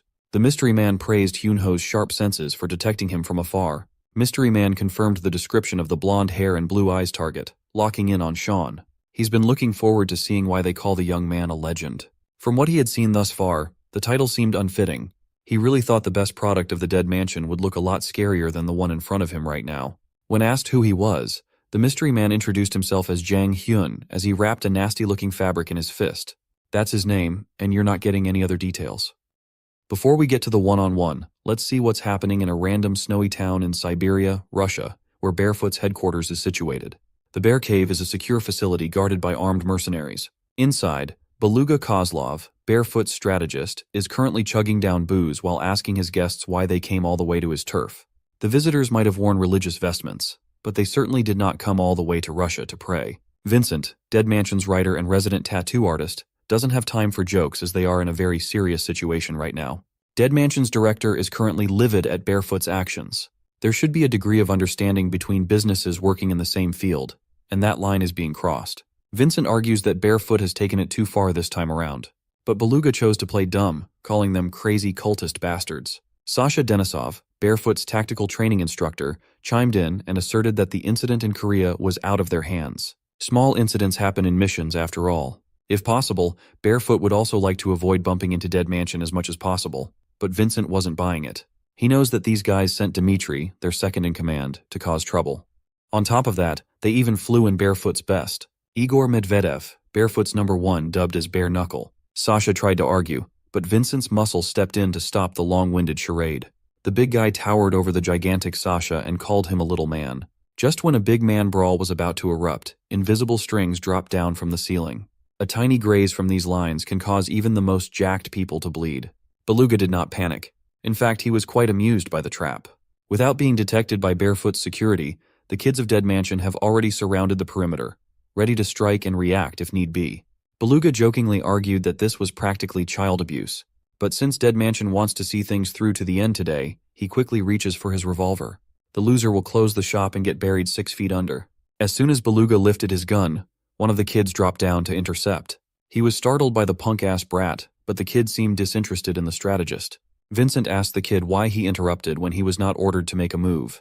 The child just made a judgment call since the vibes seemed a little off. He reckoned that something must have happened to the director and the others who stayed in the mansion. The kids can't seem to get in contact with HQ. Vincent knew what this could mean. He stood up and confronted Beluga about the anomaly. At the same time, another Barefoot mercenary entered the room and whispered something to the nonchalant strategist. Whatever it is that was whispered must have been urgent. It seems like Dead Mansion is not the only organization with a massive problem on its hands. Reports just came in that something happened to boss Igor. Back on the school campus, Sean had been fighting for so long that the sun was about to rise now. It's his first time hearing the name Jang Hyun, but that ghostly aura from earlier is the real deal. He doesn't even look that dangerous on the outside, and that false sense of security opens Sean up to a sudden attack as Jang Hyun closes the distance with a kick. Thankfully, Sean managed to get his hands up on time to protect the top of his head, or he would have been cooked in 1 second. Even with his guard up, it felt like he was being slammed by a damn hammer. Meanwhile, Jang Hyun was amused that his quick attack was blocked. He really was going for a one-hit knockout. Sean locked in and retaliated with a punch of his own. His fist came within inches but was quickly wrestled into the air handily. Jang Hyun warned him that resistance would only hurt him even more. Jang Hyun just wanted to satiate his curiosity about the legend or masterpiece or whatever everybody's been raving about. As far as combat ability is concerned, Hyun reckoned that Sean was not even at his uncle's level. He was being thoroughly outmatched at every turn, forced to defend at every exchange. Hyun's advice to Sean is to just obediently get knocked down to stop the pain. Fortunately, Sean has the stamina of the main character. He managed to time the opponent's attack perfectly, surprising Hyun. It's about time to show this stranger why he's still called a legend among his peers. He grabbed the stunned Hyun by his collar and threw that bastard out the hallway window with all his strength. The window shattered into 1,000,000 pieces, but Jang Hyun did not fall. He was just impressed that Blondie actually managed to overpower him. He joked that so-called good kids are not supposed to throw adults out of windows. Maybe the good children of Dead Mansion aren't so good and well-behaved at all. Suddenly, Jang Hyun shifted gears and smacked his hand against Sean's face at breakneck speeds. He ran in and carried the momentum until he smashed Blondie's head into the wall. Jang Hyun calmed himself down, remembering his promise to Noel that he'd bring the Wonder Boy back in one piece. His emotions got the best of him for a moment, and he nearly killed Sean. Down in the parking lot, Rachel's truth serum interrogation continues. Mary had the audacity to try flipping her, inviting the killer nun to join Noel's mission and cooperate. Rachel shoved the muzzle of her gun against Mary's face, trying to make her realize the situation she was in. But the young lady firmly believes that Rachel's the one who's not seeing the big picture. She reckoned that the backup would arrive soon, that backup being Barefoot's leader, the bare knuckle himself. Suddenly, the van's comm started transmitting a man's voice telling Mary that Igor would not be coming. His plane to Korea just went boom in midair after all. By now, the fearsome Igor must be somewhere in the middle of the ocean, or at least what's left of him. For the first time since the interrogation started, Mary felt like she had been abandoned. Rachel, on the other hand, could recognize that voice no matter how many years had passed. Noel casually asked the killer nun if she was doing well after all this time. While he really wanted to go see her himself, things just did not go as planned. He had to take care of the rest of the dead mansion alone, so he had his hands full. He was using the director's private line, so it could only mean one thing. Noel admitted that he just had a bloody reunion with the director. Regrettably, the old man is not in the condition to converse right now. Mary panicked and chimed in. This was not supposed to be the plan. Noel promised her that the director wouldn't be harmed, but the majestic bastard can't be trusted with his promises. He smiled and apologized for lying. From the start, his goal was to destroy the entirety of the dead mansion. Of course, that would include getting rid of the top dog, right? To rub salt in Mary's wounds, Noel thanked her for making it all possible. Drawing attention by initiating a conflict with Barefoot is a plan that even Noel can't formulate. Mary truly is a masterpiece strategist. Thanks to that diversion plan, most of the priests stormed Barefoot's headquarters, leaving the mansion vulnerable to a solo invasion. Right now, with both group leaders unreachable, it's highly likely that the remaining forces are suspecting each other of foul play. Just as Noel expected, Beluga and Vincent are currently at each other's throats, threatening to end one another. The embers of war had just been lit. The two organizations are on the brink of mutual destruction with Noel barely lifting a finger. However, this is just a tiny spark, because the one who stands at the peak of Russia won't allow it to escalate any further. No, it's not Vladimir Putin. It's the Alexander family. Vincent and Beluga backed off out of respect for the person who had just barged into Barefoot HQ. The mighty Alexander Sophia entered the fray. She's involved with both organizations, so she's the perfect mediator. She warned them that everyone should throw their weapons down in the presence of a lady. The war hero Alexander Sophia got that dog in her. Both fiery representatives were not expecting to see her today. Beluga accused Vincent of calling the Alexander family a backup, but Vincent was genuinely surprised. Sophia asserted that even though she helped the dead mansion a couple of times, she's not someone that can be called by such an organization to do their bidding. She was offended that Beluga would even think that way. The kid who reported the anomaly earlier was starstruck by the monstrous lady's presence. He could not help but fanboy a little bit, seeing such a legendary figure up close. She just came over to warn both parties about the consequences of today's incidents. What's happening right now is not as simple as a battle between Barefoot and Dead Mansion. She has reason to believe that the bastard has come out, the discarded masterpiece that was hidden by the mansion. The mere mention of Noel sent shivers down everybody's spine. Back to Sean. He's being pushed to the back foot as Jang Hyun mentioned Noel's unfamiliar name. He refused to give in even if he was getting overpowered. Jang Hyun reckoned that Blondie could just see who he was talking about personally after he beat Sean to submission. Hyun's non-stop yapping left his hand open to Sean's desperate bite. Disgusted, Hyun pulled his hand away, leaving the nasty clothing in Sean's hand. He thought it was a bandage, but that does not seem to be the case. Hyun looked at his hand, surprised to see that the fabric was missing. Suddenly, it was as if a switch flipped in his mind. While Sean was asking him why he carried something so nasty, Hyun's laid-back attitude had completely vanished. He launched an attack while demanding the fabric back. The look of vitriol in his eyes was palpable. Whatever that fabric was, he really wanted it back. Sean did not want the smoke, so he tossed the thing away, making Jang Hyun run for it. The lunatic calmed down, and his phone started ringing. On the other end of the line was Noel. The majestic bastard was just checking in to see if everything was going well. Hyun reported back that everything was peachy. Noel accurately predicted that the lunatic must have ended up fighting again because of his anger issues, even though he specifically told him not to. Jang Hyun still needs Noel's help to fight a certain person, so he has to follow orders. Furthermore, Noel's plan will collapse on the spot if Sean ends up dying. Hyun apologized for going overboard and informed Noel that Sean didn't deserve all the hype at all. Not to mention his skills, the kid's fashion sense sucks too. He dresses like a third-rate thug, especially the hairstyle. Sean's getting tired of people calling him ugly straight to his face lately. Noel argued that Sean deserves the hype. Maybe he just messed up and picked a parent or something. Hyun couldn't be bothered to learn about all the complicated complexities of the mansion. But Noel gave him a tip. If Hyun really wants to test the masterpiece for real, he should look for Sean's parent. All he has to do is go and kill that so-called parent. Hearing the conversation on the phone, something flipped inside Sean. He socked the pretty boy right in the face. his body moving by itself. Hyun wasn't expecting the sucker punch, so he ate the direct damage. He couldn't even see the young man move. Before he can recover, a dropkick aimed at his skull is already coming down. This time, Hyun narrowly dodged by a hair's breadth. The kick landed on the ground, cracking the cement. Had he been hit, his brain matter would have splattered already. Sean's eyes were blank and lifeless. He was on autopilot, moving solely through instinct. When he regained consciousness, he couldn't even remember what he had just done. Hyun was pleased to see the legend's real strength, even for just a little while. Hyun was sold. He believes what Noel said now. Sean is really worth the effort. The new legend of the dead mansion seems pretty useful after all. Noel was glad to hear that they're on the same page now. Seeing the sunlight glimmer through the hallway windows, the time for Hyun to leave has come. As of now, Sean won't be of use to them given that he's still in his locked state. They can just observe the young man a bit more. From now on, the real show will start. Little Eugene popped out of the stairs, desperately looking for Sean to inform him of what happened in the mansion. When the little brat looked at the aftermath of Sean and Hyun's fight, he was speechless. As for Hyun himself, the lunatic just vanished out of thin air. Sean tried to look for him, but his body had reached its limit long ago. As soon as he took one more step, Sean collapsed out of sheer exhaustion. Eugene didn't even get to do his report as Sean unconsciously nosedived. Even without any energy left in the tank, he's still yapping about chasing after Jang Hyun to extract information. Eugene had to deal with the mess when Mr. Legend passed out. Let's fast forward a little bit. A month has passed since that fateful day. The White Tiger Job Center took care of the aftermath. The school was temporarily closed for repairs, renovations, and cover-ups. Sean heard that even the faculty was given an extended vacation because of the incident. The devilish CEO of Byungwoo Construction took the fall for everything. He was labeled as the main culprit as articles labeled him as a vengeful and distraught father. Reports suggest that after his child was accused of being a massive school bully, the psycho started targeting the people at school.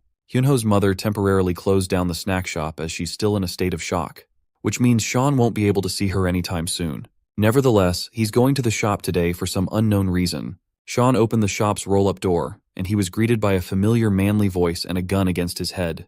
Dmitry Medvedev, Barefoot's former second-in-command and the brute that Sean beat up, was waiting for him inside. 1 month after the incident, his neck is still in recovery. Sean did not seem too surprised to see the big guy inside.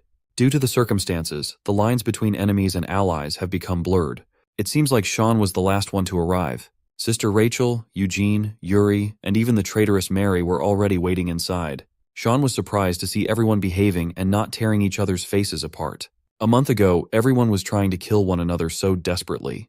Mary is still an untrusted entity, even if she was betrayed by the incident's mastermind too. For that reason, she's closely monitored and restrained. Dmitry was surprisingly level-headed. They lost their contractor, so Barefoot needs allies. Most importantly, Igor, their leader, and his brother were done in. Dmitry can't just ignore that bastard Noel. The big man is keeping it together, but if given the chance, he might slaughter the dead mansion for releasing something so malevolent out in the world. He warned Mary to never even attempt playing with him and answer every question honestly. Rachel chimed in. As of now, the dead mansion is in the same boat as the Russians, with their director kidnapped by Noel. She argued that if it weren't for Barefoot's interference, they would not have lost so easily. Yuri snapped back, asserting that the mansion attacked them first. Nevertheless, everything transpired all because of Mary. Fortunately, they have her captive. Mary insulted the dumb Russian bears for being such single-minded simpletons, provoking Yuri even further. Sean remained silent on the sidelines. Out of everyone in the room, the little brat, Eugene, seems to be the most level-headed of the bunch, urging everyone to stay focused on the business at hand. He asserted that the blame game is useless given that every one of them was played by one bastard. It's time to recall the details and analyze everything that happened, and Mary will be the key to that. For the dead mansion, the director was abducted, and the orphanage's forces were diminished significantly. For Barefoot, their leader is missing, most likely dead.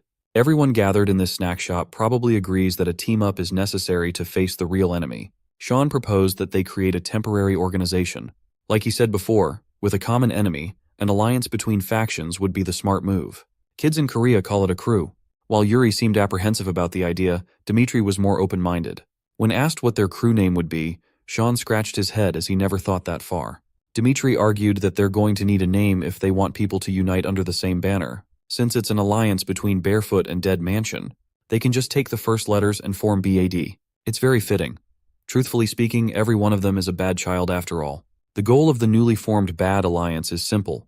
Topple the enigmatic entity known as Noel. They need to destroy that sly bastard. Dmitry smiled. He's rocking with the name. It helps that the coalition starts with the first letter of barefoot. Yuri protested, but it's pretty much a done deal. There's just one more thing that bothers Muscle Man. It's the fact that Sean had changed too much and too fast in just a month. He turned to Rachel for an explanation, but the killer nun remained silent.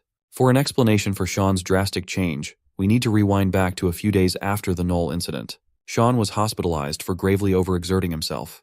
The drawback had sent him to the hospital to rest under close monitoring. Vincent reckoned that it was a good thing that the young man didn't suffer anything serious. With Sean knocked out, it would be easier to bring him back to the mansion. Without the director, Vincent had to step up as a de facto leader, leading the kids to clean up the mess in the HQ. The team that stormed Russia returned as soon as the meeting with Sophia ended. When they arrived, the director and Knoll were already long gone.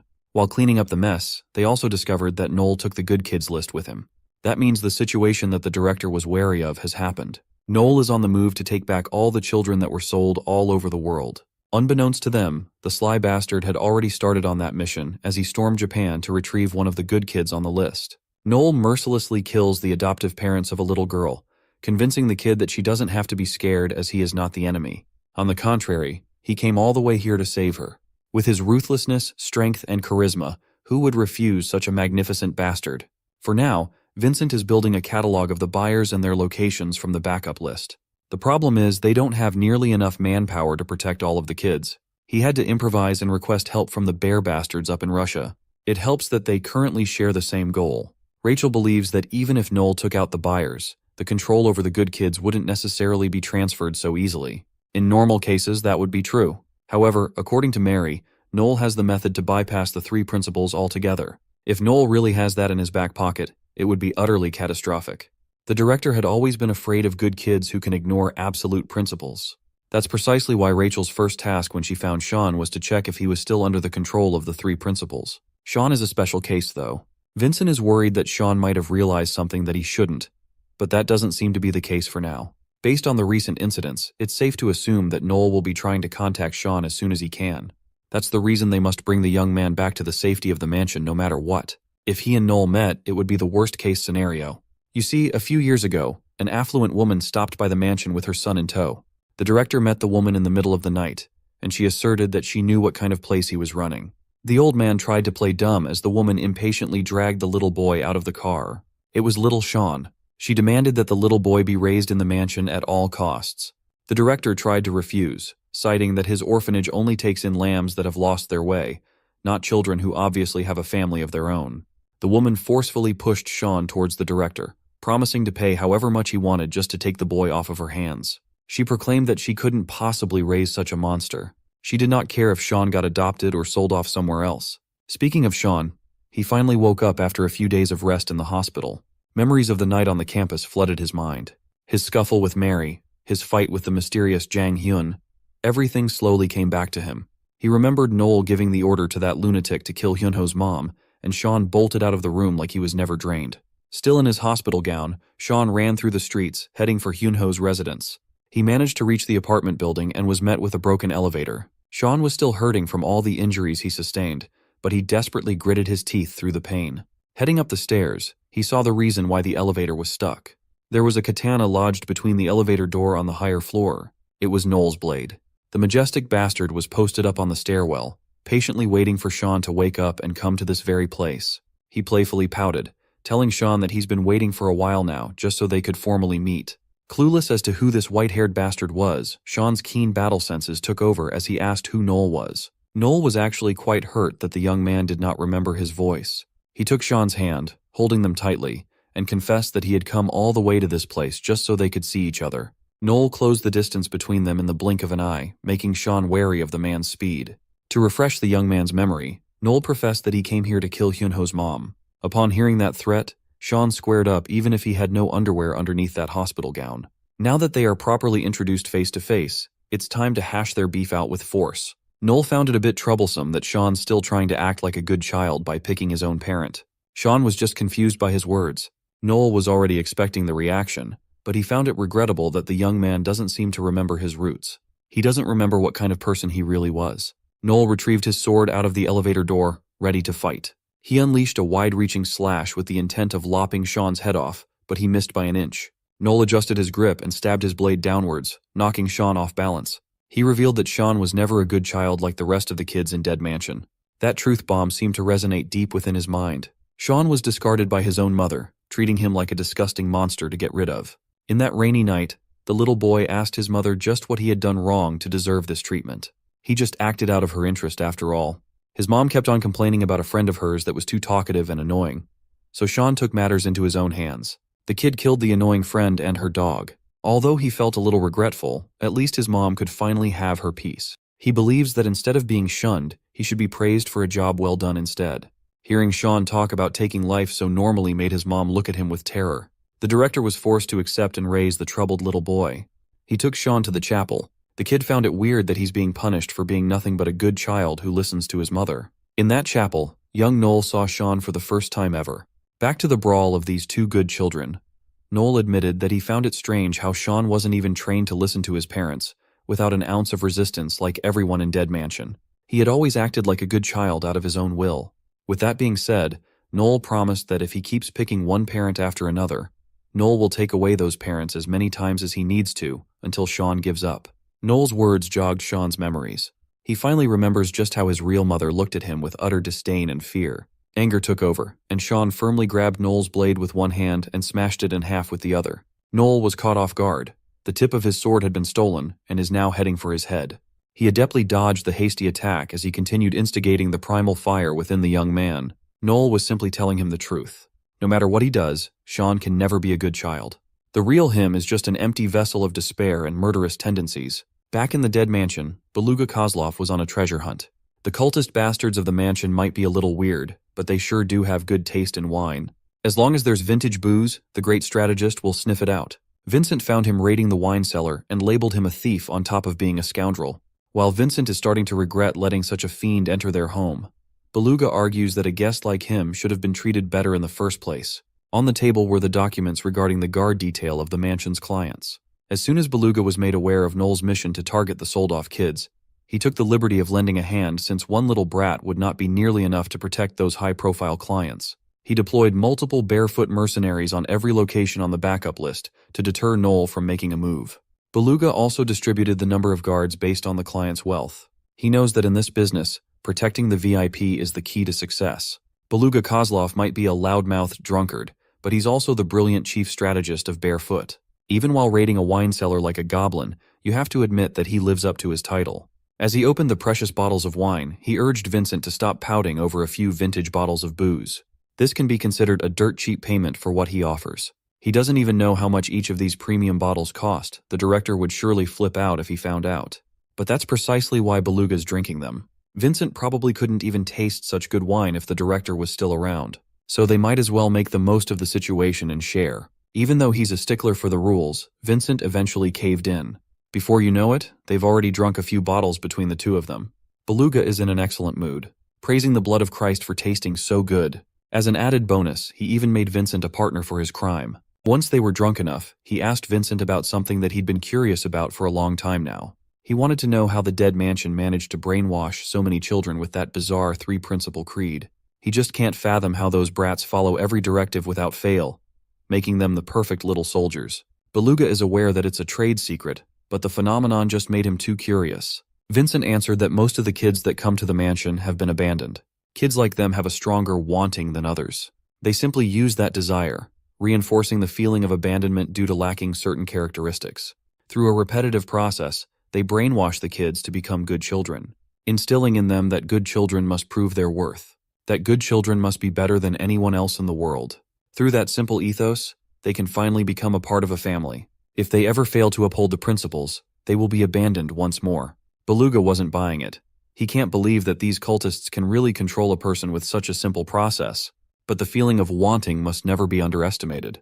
Even though he's a criminal himself, Beluga can never see himself going that low. He asked if this was the director's brainchild, and Vincent answered that they had actually gotten the idea from a child. Although it wasn't an original good child, it was a kid who wanted to become one more than everyone else. He was a little boy who would do anything to be accepted by his parental figures.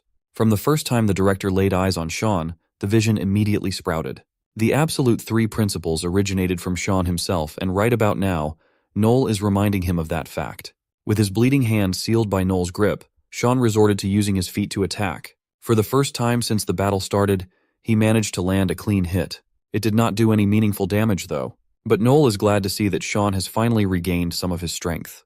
The young man's mind is in turmoil. Scenes of being shunned by his biological mother, being slapped by Hyunho's mom, and being pushed away by every mother figure in his life continuously replayed in his head. While gripping the broken blade tightly, letting his hand bleed out, he finally accepted that Noel was right. Noel thought that this was the start of a new partnership, but he was wrong. Sean's broken mind is telling him that if he were to kill Noel, who's trying to harm his mother, he could become a good child again. Noel could not help but laugh at the absurdity of how broken Sean really is. If this continues, the young man will just pose a big problem to his mission. The two continued their sword fight with half a blade each. Noel views Sean's mind that created the principles of the Dead Mansion, the origin of so many children's oppression. If he can't get Sean to bend, then it might be better to just get rid of him. Much to Noel's surprise, Sean cleverly used his sleek blood as a blinding agent. With the majestic bastard blinded and stunned, Sean pushed his momentum forward. Noel wiped the blood off his eyes and praised the young man for being so relentless. But he's done playing games. Using his half-sword, he knocked the blade away from Sean's hand. Afterward, he took on a focused, quick-draw stance. With one fluid motion, he slashed in a wide radius as Sean jumped away in the nick of time. He grabbed the blade that got stuck in the ceiling and sliced it down at the perfect moment. Unfortunately, all he managed to cut off was Noel's collar. But Sean's other hand was busy retrieving something else. He grabbed a pot filled with soil and threw it at Noel. Moving instinctively, he slashed the pot, scattering dirt in the air. Using the dirt as cover, Sean pushed forward once more, actively going for the killing blow. But Noel was simply a savant with his swordsmanship, stopping Sean's thrust with a downward bash. Sean had never shied away from sacrificing his limbs for a perfect attack, though. With his brilliant sequence of improvised moves, Noel's face was left wide open for a nasty straight. Just as his sword-wielding hand loses its strength, his other arm swoops in to take the blade. A speedy diagonal attack nearly caught Sean, but his godlike reflexes saved him once more. Annoyed by that tricky swordsmanship, he is officially on demon time now. Noel remained calm, posturing for another quick draw. He deviously smiled and unleashed the all-encompassing slash. But Sean is in the zone, using a perfectly timed tiny finger bump to catch the blade mid-swing. His inhuman vision and perfect coordination managed to finally break the last bit of Noel's katana. Instead of panicking, the majestic bastard seemed excited instead. He's finally seeing Sean's current level, and it was thoroughly disappointing. For the first time since the start of the match, Noel used his legs to attack. Sean responded with a kick of his own, aiming at Noel's head. It was easily deflected as the majestic bastard took out a big-ass knife. Back in the mansion's cellar, the unlikely drinking buddies continued getting wasted and talking about business. Vincent asked if Beluga had placed a guard detail on Sean, and he answered that they had not. Vincent sobered up and reminded Beluga that Sean is the most important asset that needs protection, but the drunkard argued that there's no need to put any mercenaries on Sean. As the fight between the two legends continued, the elevator dinged. A familiar figure slowly emerged as the elevator door opened. Alexander Sophia has come to stop the little boys from playing so loudly. As soon as he saw her, Noel's demeanor changed. The war hero reprimanded Noel for being a bad boy, going around and causing trouble all over the world. It's been a while since she last saw little Sean, too. She didn't like how he looked right now when she was certain that she had put a lock on him all those years ago. The greetings can wait until later. For now, the bad boy needs a little spanking first. Her aura alone was enough to intimidate Noel. Sophia did not give Noel any space to maneuver as she planted her fist right into his abdomen. A single punch did more damage than all of Sean's previous efforts. Sophia worried that she might have gone overboard.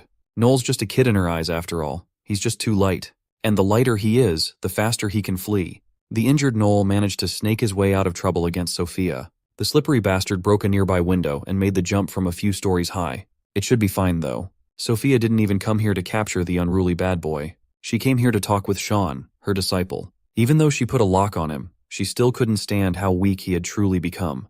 That just means he needs to be adjusted a little bit more. Sean is long overdue for a training arc. Since she's here now, they might as well get started immediately. To calm little Sean down, she reassured him that the old lady no longer lived in the apartment. Since Noel is targeting all the good children's families, Hyunho's family has been relocated. Sophia vowed on the honor of the Alexander name that she would protect his parent, even if it's a parent that he chooses on his own. All she asks for in return is for him to focus on training starting with the dead squats. The mere mention of dead squats sparked horrifying flashbacks in his mind. In that exercise, death awaits those who fail. And so, we're back to the current time a month later. Sean underwent Sophia's hardcore training for 4 weeks and he's still suffering from PTSD because of it. That dead squat she mentioned involves strapping a TNT to your lower body and doing squats. If you relax even just a little, you'll be blown up into smithereens. Even Dmitri was horrified.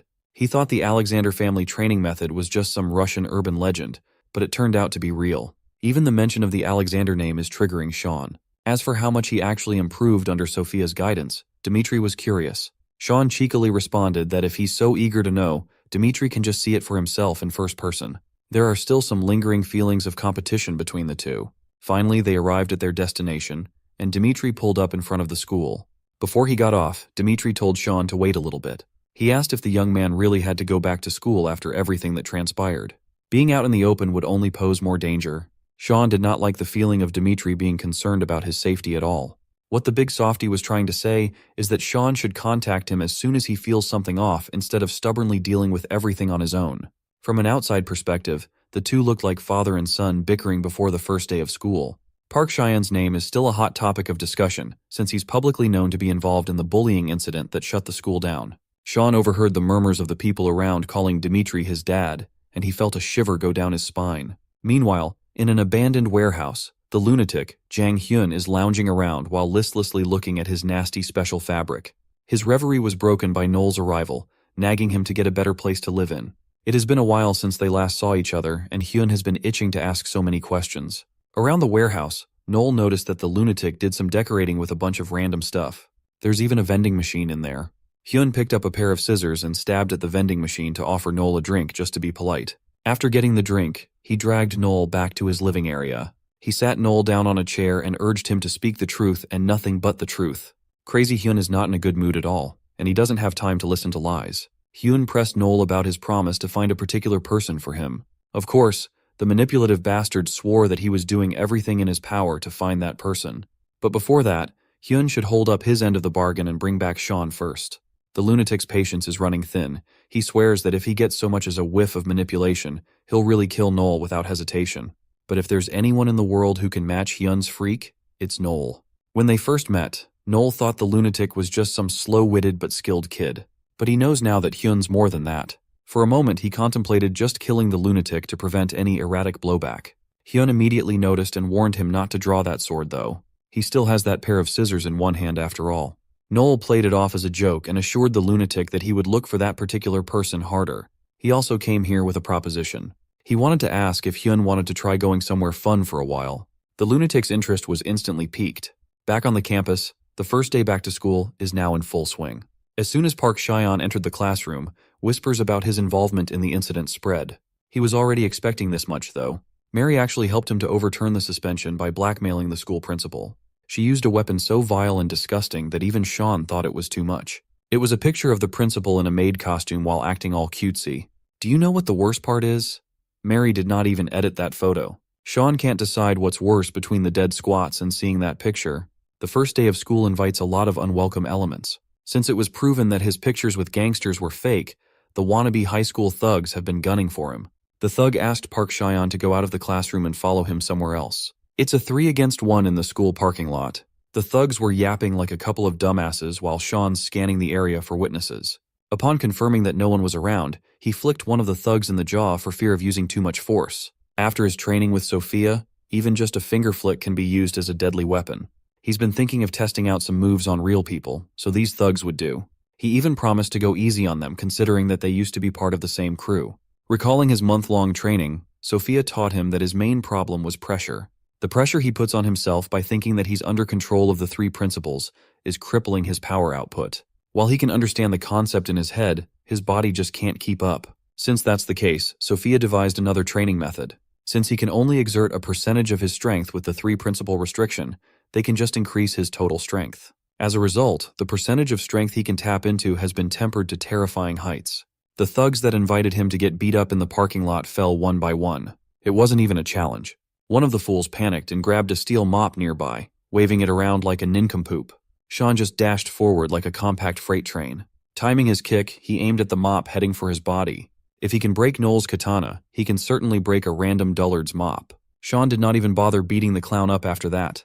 The class bell has rung and it's time to go back to the classroom. It was a complete and utter defeat for the 3 Stooges. After seeing the results of his training and how strong he felt, he thanked Sophia for setting him straight. Right now, he can't control his new strength completely, but he did not expect to be so strong with just a fraction of his real power unlocked. From outside the classroom, a familiar figure forced his way to the room of 2nd grade Class 1. As soon as he saw Sean sitting in the middle of the room, he happily barged in. Sean was still lost in thought. He reckoned that if he could utilize his full power, he'd be able to face Jang Hyun and even Noel. Well, he better pray that he unlocks that power right now, since one of his targets just made an unexpected entrance to the classroom. Jang Hyun greeted him with an unexpected kick after a whole month of not seeing each other. Sean managed to block the brunt of the kick, but the impact was frightening. The lunatic can sense that Sean has become a lot stronger over the past month. Jang Hyun hoped that Sean finally sobered up and stopped playing the good child game.